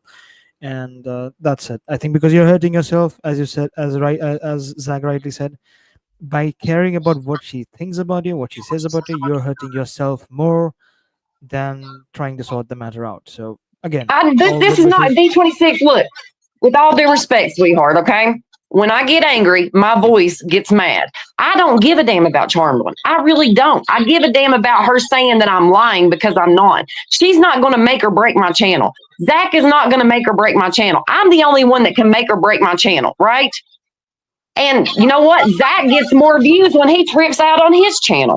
So maybe I need to get on my channel and trip out so that I can get some views. The thing is, I don't give a damn about views, D26. What I give a damn about is people learning the truth. People waking up from this. People stopping all of this. I don't even agree with the gambling stuff that everybody does because I think that's participating in it. I don't even like going to the grocery store because I'm participating in it. That's why I can a lot of my own food. Y'all don't know that crap about me. But I'm not going to sit here and let somebody get in a chat and try to say that I'm doing something I'm not. And it would be the same if I was doing it against you. If I was in the chat right now saying D26 is a liar, D26 is a liar, D26 is a liar, over and over and over again, would you not be mad? Nobody would believe it. And just like nobody thinks you're a liar, Amy. They know I'm not. You're really mad about Charm One saying that, and they also hear you saying you don't care what Charm One thinks, but you want to watch what she says, and you won't block her. So there's some hypocrisy in what you're saying. I just wish you'd block her and move on. See right there, Amy's words last year made privately to me. Zach does not even support me when he ended his streams with her links, and I had them in the pinned comments. I never said that. Yeah, and again, I don't think you ever said that either. I'm not worried about all that, Amy. All I care about that Amy does is good decodes and good presentations. And that's all I do. That's what I'm saying. That's why I don't get in your chat that often. That's why I don't do a lot of this, because it's all drama filled every single day. And I have enough drama in my own life right now, working 2 jobs, trying to get through my dad's estate and everything else I got going on in my life to have to worry about what little old Charmed One thinks of me. The only reason I'm here today doing it is because of what she said in the chat. And I will go live later and I will address it again because I thought this was all dead and gone again. But apparently it's not because she's still butthurt. I don't know if that's worth your time and energy. It's not. Yeah. I mean, obviously that's what she wants. So let's give the little baby boo-boo what she wants. Okay, Amy, here, listen. I hope you will think about what I'm saying and just block her so you guys don't fight. And I hope at some point you guys can just get along again. But I understand why you're mad. I do get why you're mad. I'm not downplaying that. I'm just saying I don't see why you don't just block her and not worry, because I don't think anyone in the community thinks that Amy's a liar. So I'm not a liar, and I haven't lied about any of it because everything that I have spoke today If anybody's new in the chat, anything I have spoke today, you can go to my page or go to my YouTube, and there's a video, and it's got all the screenshots on it. And guess what? There's even a blog post about it with all the screenshots on it. So I have my proof. I don't need your approval, Charmed One. I really don't. What I need you to do is keep my name out your mouth. Okay. Post your links about Zach and leave me the hell alone. That's all you got to do. Okay, Easy Amy, peasy. here's what I want to close by saying. If you guys do not follow Amy's channel, Nathaniel, I'm going to let you go, but Amy's channel is not about drama. She does great decoding work, and everyone should give her a sub. And don't judge by this if you're new to Amy. But I do, Amy, I seriously do hope you just block each other and stop fighting, because it doesn't help anyone. So she's the only one fighting. That's the thing. If you go back and look in your chat, Zach, from all like the weeks past, do I say anything about Charmed One? The only thing, okay, I know why she's getting this. I just now realized it, because on Chaotic Truth's channel, I put in there Charmed One was a troll and had been exposed because everybody was saying it. She was in there talking her shit about everybody from the community, trying to make us look stupid. So I did say something on Chaotic Truth's channel about her. That's true. That's why she's mad again. That makes sense. Because I haven't said nothing about Charmed One in a month and a half. Okay, Amy, I'm going to let you go. Thank you for coming on, speaking your piece. I wish it would have been more productive, but seriously, think about what I advised. So you said you think I should have been more productive. What's more productive in your eyes? No. I'm saying more productive could be a lot of things. Like you said, you have things going on in your life. I know you just had the horrible flood in your community, dealing with what happened to your father, RIP. Oh, about that. Hold up, y'all. About that. I did make a channel. Me and Zach was trying to get together. My internet didn't come back here. Guys, they just found a woman and her 3 children in a van under 6 foot of mud. It is not on the news. They have now entered into Sewanna County. It's Wananoa in North Carolina, y'all, and they are yanking kids out of tents and taking custody of them. If these people are not in and now they have put restrictions on the RV trailers. So a lot of people had pulled in RV trailers on their land. Now they're making them pull them back off and get into tents. If they've got children, the tents are now being taken, or the kids are now being taken by DHS. Guys, this is some real shit situation going on down here. And it ain't nowhere on the news. Nowhere. When I tell you that the railroad just came in and bought up a bunch of land where they had the dogs to hit on like 8 different places that there were bodies. The very next day, they were not allowed to dig on those areas because the railroad bought the property and come in and bulldozed it all. Covered the dead bodies up. There is thousands of missing people here. This shit is not, and you know what? I hate to say it, but we're all going to be victims of the next weather warfare. Because why? Because we're in these chats bickering back and forth with each other instead of trying to get the real truth out there to people that need to wake up so that we can unite and try to figure out how to fix this or get away from it. Which is what I have always said. If you go back 2 or 3 years, you're going to see me say, we need to find land.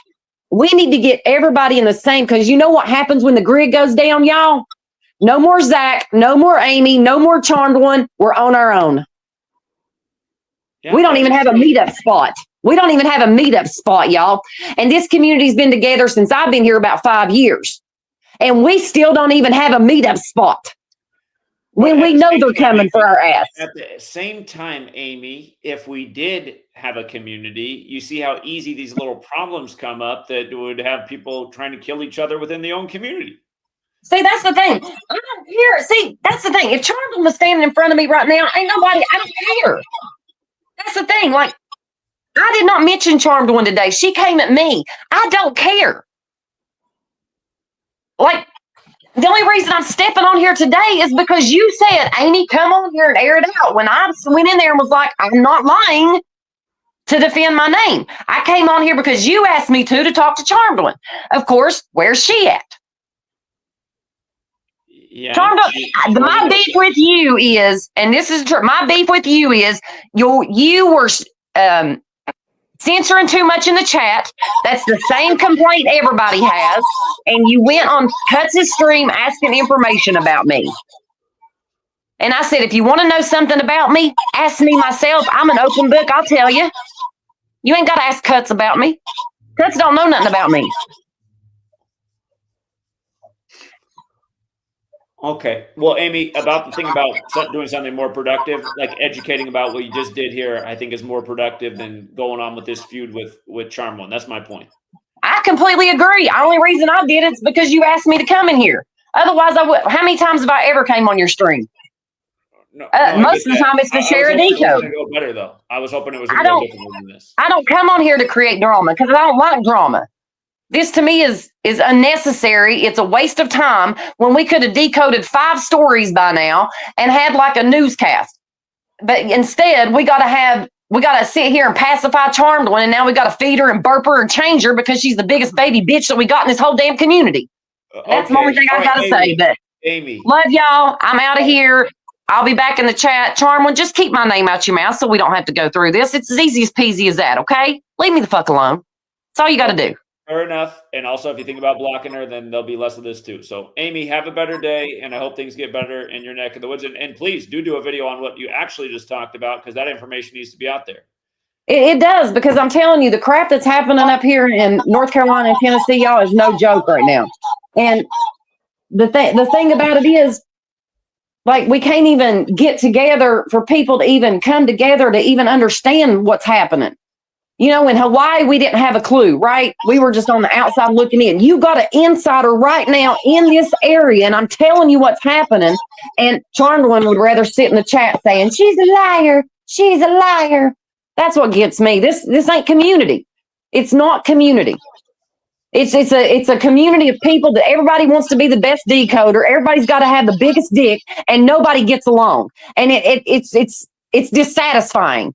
It's aggravating, and that's why I'm aggravated, because I put my heart and soul into your work that you taught me, Zach, for 3 years, only to be attacked by people like Charmed One that says they're not that they're a troll, when, you know, like, she's supposed to be the biggest supporter, but she can't support the people that are supporting you. She's going to support the troll.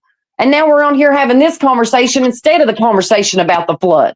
And it's just, I don't see how we're ever going to get out of this when you can't. We ain't going to get out of this. I mean, we ain't.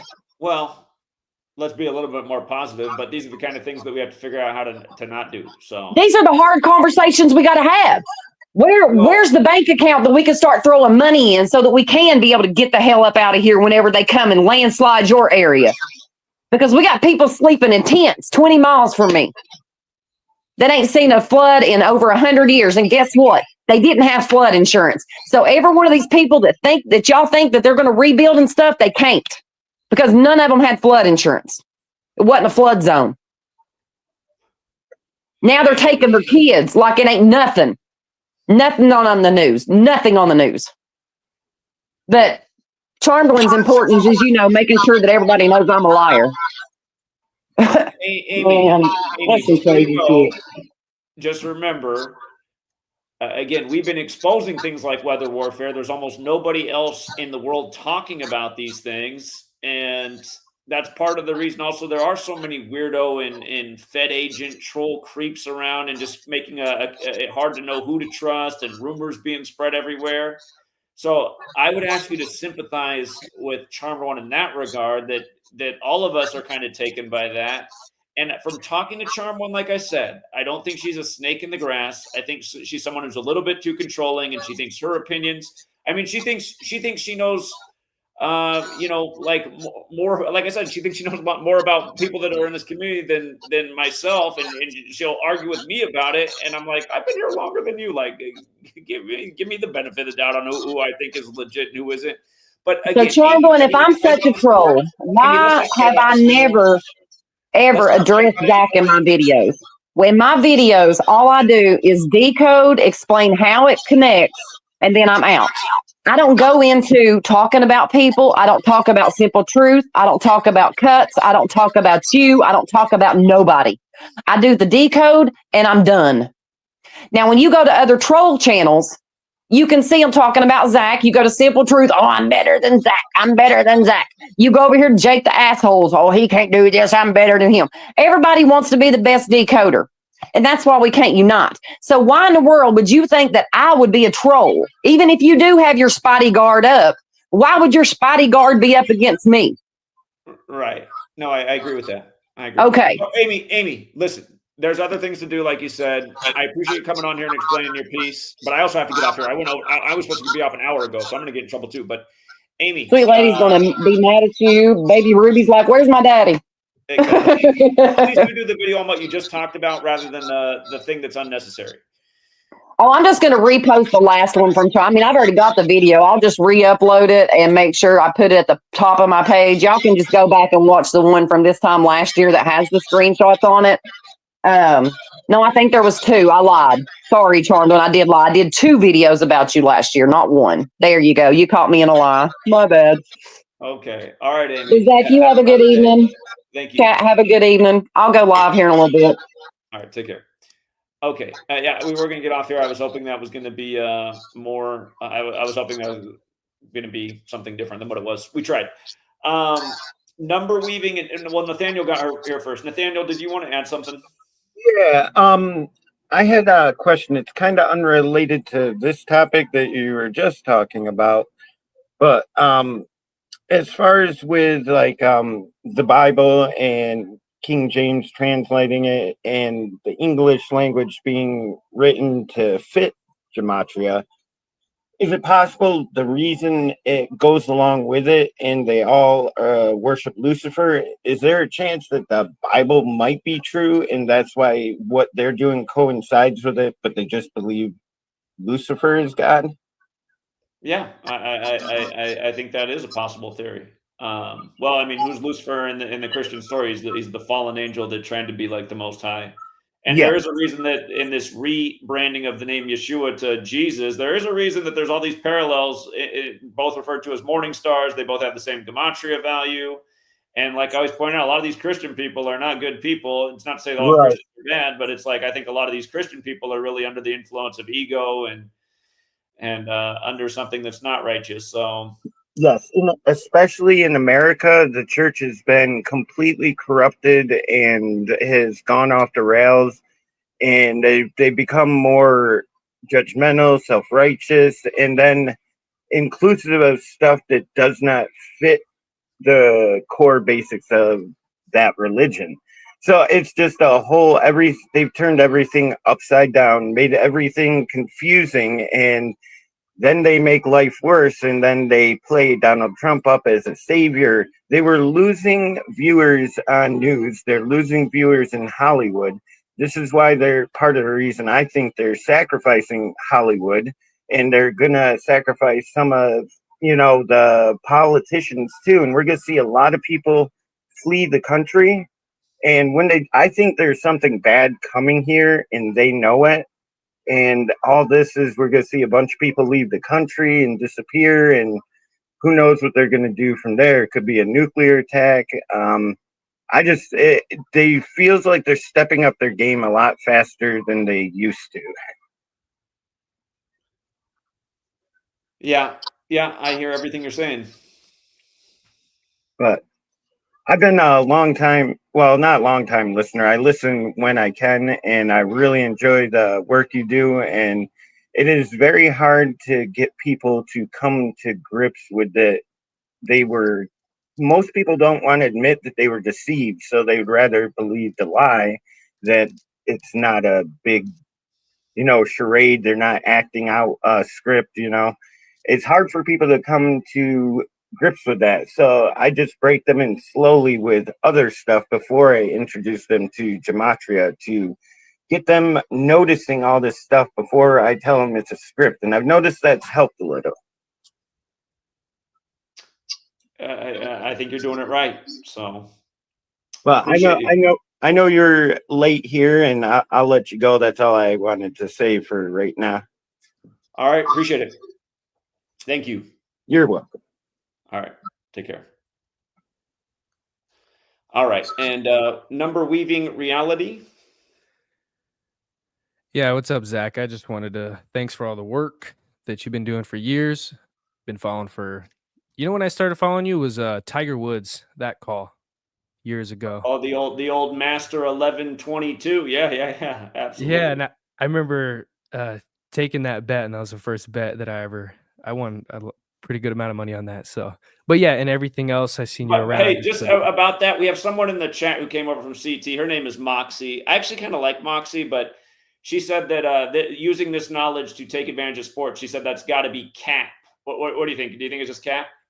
Dude, not even lying, but I've paid bills because of Zach's Patreon. So, I mean, you could say it's cap, but and this isn't like an advertisement, but I mean, go to the Patreon and try it yourself for a month or whatever. But because I'm telling you, everyone's usually working a 9 to 5. I am, and times get hard. And there's been times where I was in rough spots, and because of the picks from Zach, paid my bills. And I wish I could, be able to donate to him or donate more, but when you're barely getting by. Yeah, But don't worry about it. No, you're supporting the work, yeah. man. Like I always say, that's why I actually sometimes will rant about, because I'll watch these other channels that just have all this funding that doesn't make any sense. And I'm like, man, I'm helping people win money and I don't even have funding like that. Like what? But no, you guys do support the Patreon, and that's more than enough. And I do the work to help out other people. So that's what I love to hear. So thank you. Yeah. But yeah, I just wanted to go here and say thanks for everything. Haven't really ever talked to you and like this, but yeah, didn't really know where this live was at until I joined. So, all right. Well, hey, thanks for coming on and putting in the good word. I appreciate it. Yeah, thanks. All right. Yeah, you have a good day. And D26, sorry, our private conversation is still on delay because, well, that didn't exactly go as intended. I was hoping we were going to reach a resolution there, and I don't think we did. But did you want to close us out one more time? No, it's all right. I'll let Mugsy in, and I'll just wait after the stream ends. I do need. Sweet lady's mad at me. I'm getting text messages through the phone that I need to hop off. Rightfully so. Yeah. I went way overboard here on this stream. So if she's not going to come on in the next second, that's fine. We'll save it for another day. She's become active in the chat. So, and that's why we go to the Reels panels. Like, I'd like to know why Moxie's hanging around here. I mean, the first time she heard me speak on CT's channel, she suggested maybe there was, I forget exactly how she said it, some stereotypical things, so schizophrenia, cap. But I see her I remember that. here and not being rude in the chat. So I'm like, oh, maybe she's coming around. Maybe she doesn't think it's schizophrenia or whatever she said at first. I do remember that, and that's a very natural thing regarding Mogsy, because Mogsy's response to you initially compared to now is very similar to how I was received in this community, because I don't know if you have this. You must have those recordings, right, about your previous live streams from previous channels. You must have those recorded, right? I have a lot of things backed up, not everything. So I regret one thing, that I did not record the live stream, my first ever call in on your show, TFR show, and I wish I had recorded myself. I regret that, but I wish I recorded with the chat, because what I'm going to say, I don't know if I've ever opened up about this, but my first call in, and you mentioned about this because of my number code, and I did mention in the chat that I'm from India, and you were surprised because I think that was the first call you ever received from someone from India. Yeah, and absolutely. I remember you did take my call, and there was some feedback, and I think I called again, and since again my first call was not successful, I called you after 5 minutes, and everyone in the chat was like, how you would typically rant on an Indian person, like, so they were all saying about stereotypical types about Indian. They were trolling about me, and I did get a lot of I would say hate comments, and I would say racist comments about curry. Must be a prank call, must be a scam call, snake charmers and all that stuff. I got all these kind of comments, but I think I did get those comments for at least first two call-ins. But I think after a few call-ins, I think I was fine with it. Like, people that understand themselves and they started behaving themselves. I got Rick James and Chan One defending me since then. So I did make up. It's like it's difficult, but in the beginning, but it's fine. People do come around. They understand. If they listen, they will understand. So I think same as with Moxie. I would say in the beginning, everyone is just like not trustworthy. It's difficult to trust something that is very difficult to what we already perceive or perceive reality, I would say.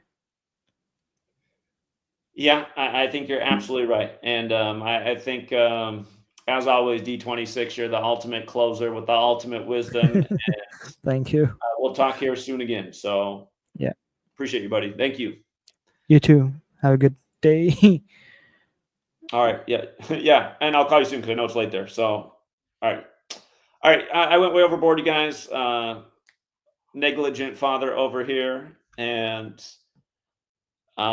hey, Moxie, I would like you to call in and just, I'd like to get, she's been familiar with the work now for, I don't know, when did we go on CT's channel the first time? 10 days ago. I just wonder, she's hanging out here. Like, why? Is the work now? It must not be schizophrenic anymore. I'd like to know that. And I guess in a way that's an example too. Like share the work with somebody the first time. Maybe they meet it with, or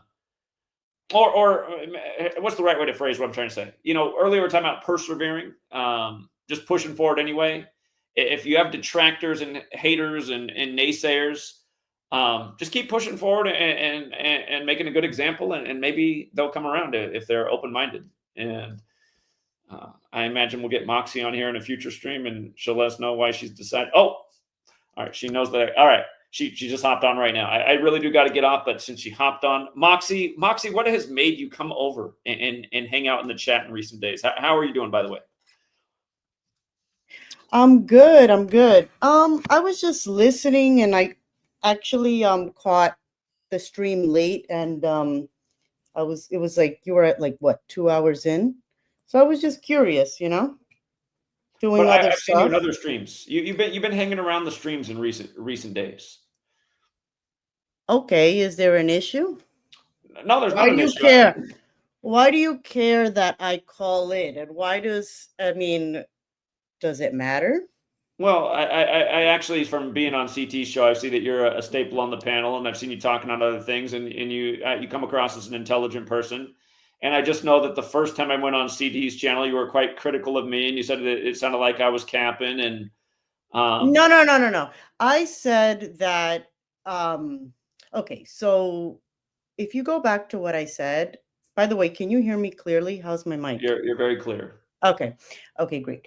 So when you called in for the first time and then I called in, I spoke and said that numerology is a thing and that there are these rituals and Kabbalah is a thing.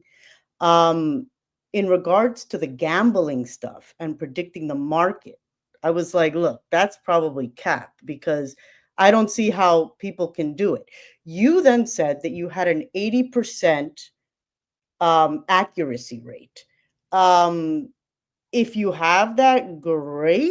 I mean, I don't know how you can, but I don't gamble. I invest.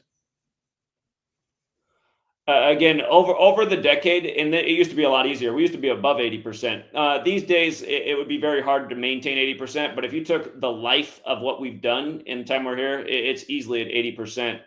And it's because the game is rigged, and this knowledge exposed how it's rigged. And we've made some very, very specific and exact calls on the market and Bitcoin and sports games, and we've absolutely dominated the world of futures in all major sports to levels that have never been seen before, and that's not cap.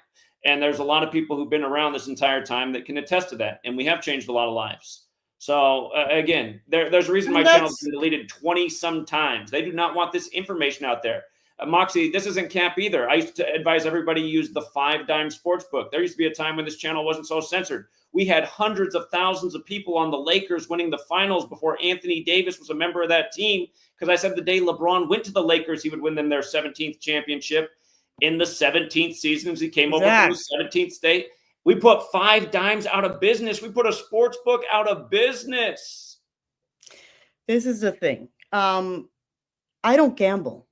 And the thing is that if you're pushing people to gamble, are you gambling on all of these predictions?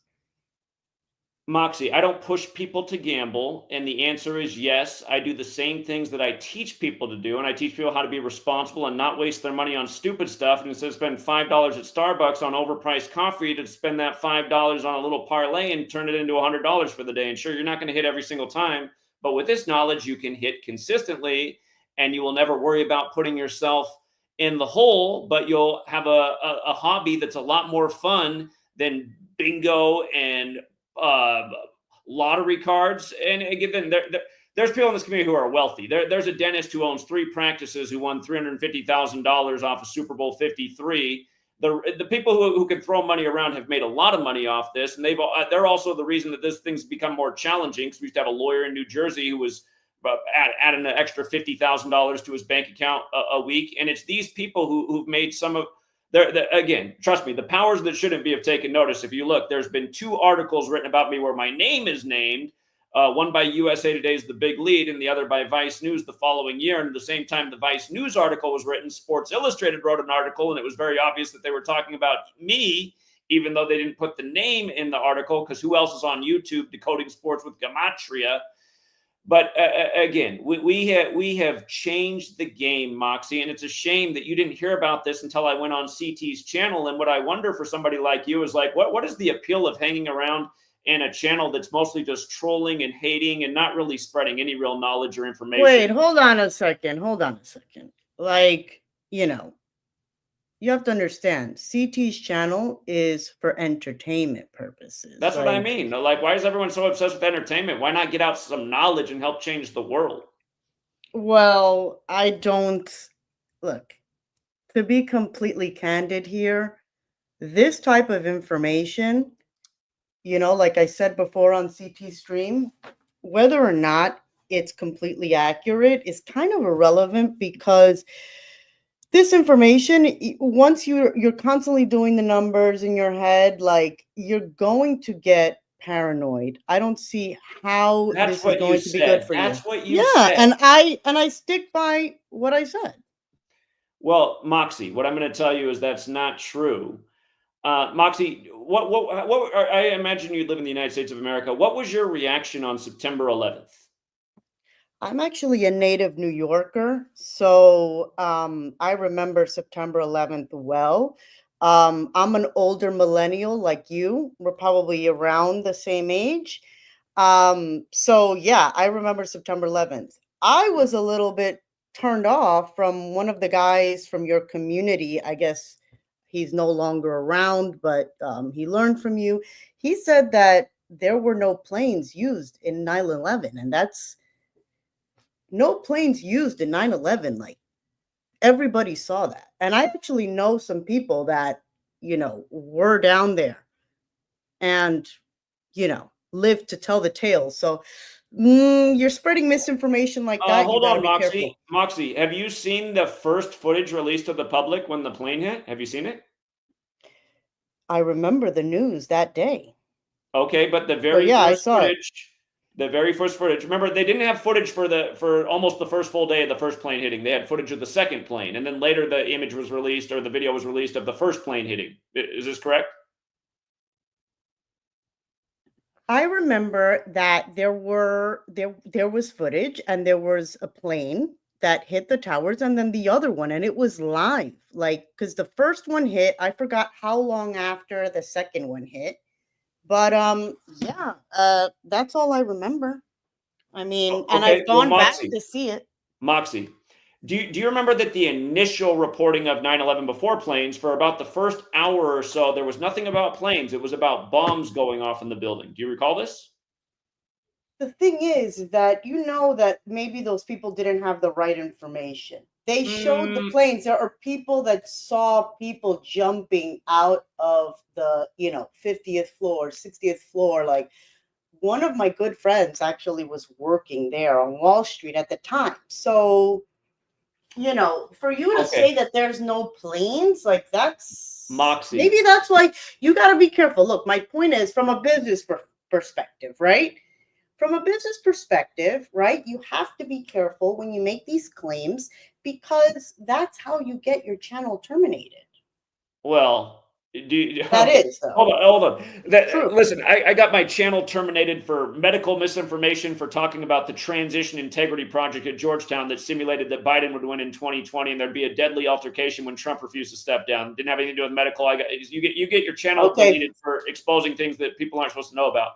But Moxie, here's what I want you to do. It's harder to find these videos. These videos were all over YouTube. That gets it. Hold on, Mox. Until Trump's first administration, when censorship went through the roof and a lot of information was removed from platforms like YouTube, it was very easy to verify these things. but you can still do it if you look. Once on the internet, always on the internet. I want you to find the first footage that was shown of the plane hitting the tower. You will see exactly as I explained. This isn't cap or a lie or dishonesty. You'll see that in the first footage, CNN first broke it, and Fox News syndicated it right away. If you watch the Fox News commentary, it's actually the best. The plane flies all the way through the building, and it comes out the other end of the building. You can see through the crack between the towers. You can see it come through on the other side, and then it cuts to black. And the reason it's better to watch it on Fox News is because the guy goes, holy bleep. He goes, the plane just flew all the way through the building.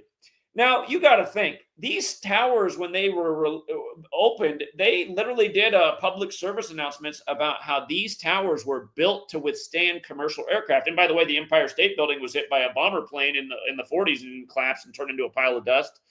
It was because Zach, there are engineers, structural engineers that have debunked this. You know what I mean? Like, no, there aren't though. There aren't. So I'm Listen, there is. I Moxie, literally saw. Moxie. I'm gonna email you the video. Okay, please do, because there's also architects and engineers and pilots for 9/11 Truth. Because here's all the things that are physically impossible. I'm gonna send it to you. What's your email? Where can I find your email? GematriaEffectNews@gmail.com. Okay, so I'll send it to you after we get off here. Okay, but Moxie, it's literally, Moxie, all of these things are impossible. It's impossible for commercial aircraft to fly at that rate of speed at that low of altitude without setting on fire. That's why commercial aircraft fly at a higher altitude where the air is thinner. So that was already one impossibility. It's also impossible for the plane to fly all the way through the building and come out with its nose intact. It's also impossible for the building to collapse into a pile of dust at free fall speed as it did. And I can't wait to see your video. I already know that we're going to go to all the pancake theory and all that. Hey, Moxie, did you catch the other year when on September 11th, one of the mainstream stories was that a girl at a sorority died from a pancake eating contest, and her father was supposedly one of the 9/11 firemen who survived? Did you catch that story maybe 5 or 6 years ago? No, you should look that one up from 9/11, the anniversary, the sorority girl who died from a pancake eating contest. And her father, this is the way the media mocks you every day, Moxie. But again, Moxie, when you come here, and that's the point I'm making. You're sitting on a channel that does trolling and entertainment, and you neglected 15 years of time where you could have done adequate research on 9/11. You could have Hold on a second. Hold on. You could have literally okay? watched the videos on YouTube of firemen talking about the bombs going off in the building and something is not right. You could have seen the video from firemen of the first floor lobby of the World Trade Center before they collapsed, where there's soot and crap all over the place before they collapsed. How did that happen? How did all that happen in the lobby? Look, send that. Why don't you send that video to me? I can look up those videos, but the point I'm making is for 15 years, Moxie, I have to get off. Sweet lady just gave me the knock, but for 15 years, those were all on the YouTube platform. Well, from 2005 to 2017, until they were all purged in the time of the New Yorker Orange Goons administration, the guy who said he'd like to censor all of his critics, and your friend CT, the self-loathing black man supposedly voted for, a guy who's also a well-known racist. But yeah, Moxie, instead of like going, oh, this brings paranoia and stuff, what the real problem is where you're at, where you haven't done your research. Your level of ignorance is allowing people who are tyrannical to become the leaders of the land, and you're allowing evil agendas to carry forth, and there be no justice. And again, you should not be ignorant on these subjects or going to mainstream BS sources that lie to you every day to try and justify what was physically impossible. You're looking at a straight A student. I was here in New York. And I was here in New York. Okay. I am going to look up the information. I'm going to send you an email with the video. I do see a lot of paranoia in your chat. No disrespect to anyone. They're like, who sent her? It's like, it's not healthy. I will tell you that. So it was a pleasure speaking with you. Is voting in rigged selections and believing mainstream lies and being ignorant of the truth. There are things that the media says to us that are lies. There are, people in power. I agree with you there. Now, if the fact that everything is rigged, You know, I think that's a crock of shit. But look, Nobody said everything was. Don't exaggerate. I will look. I will send this to you. It was a pleasure chatting, and yeah, have a beautiful evening. You Take too, care. Moxie. Thank you for coming on. I appreciate it. Thank you. All right, Truth Seekers. I went way overboard. I do got to hop off. Thank you to everyone who participated. For all of you guys feeling down and out, keep your chins up. And until next time.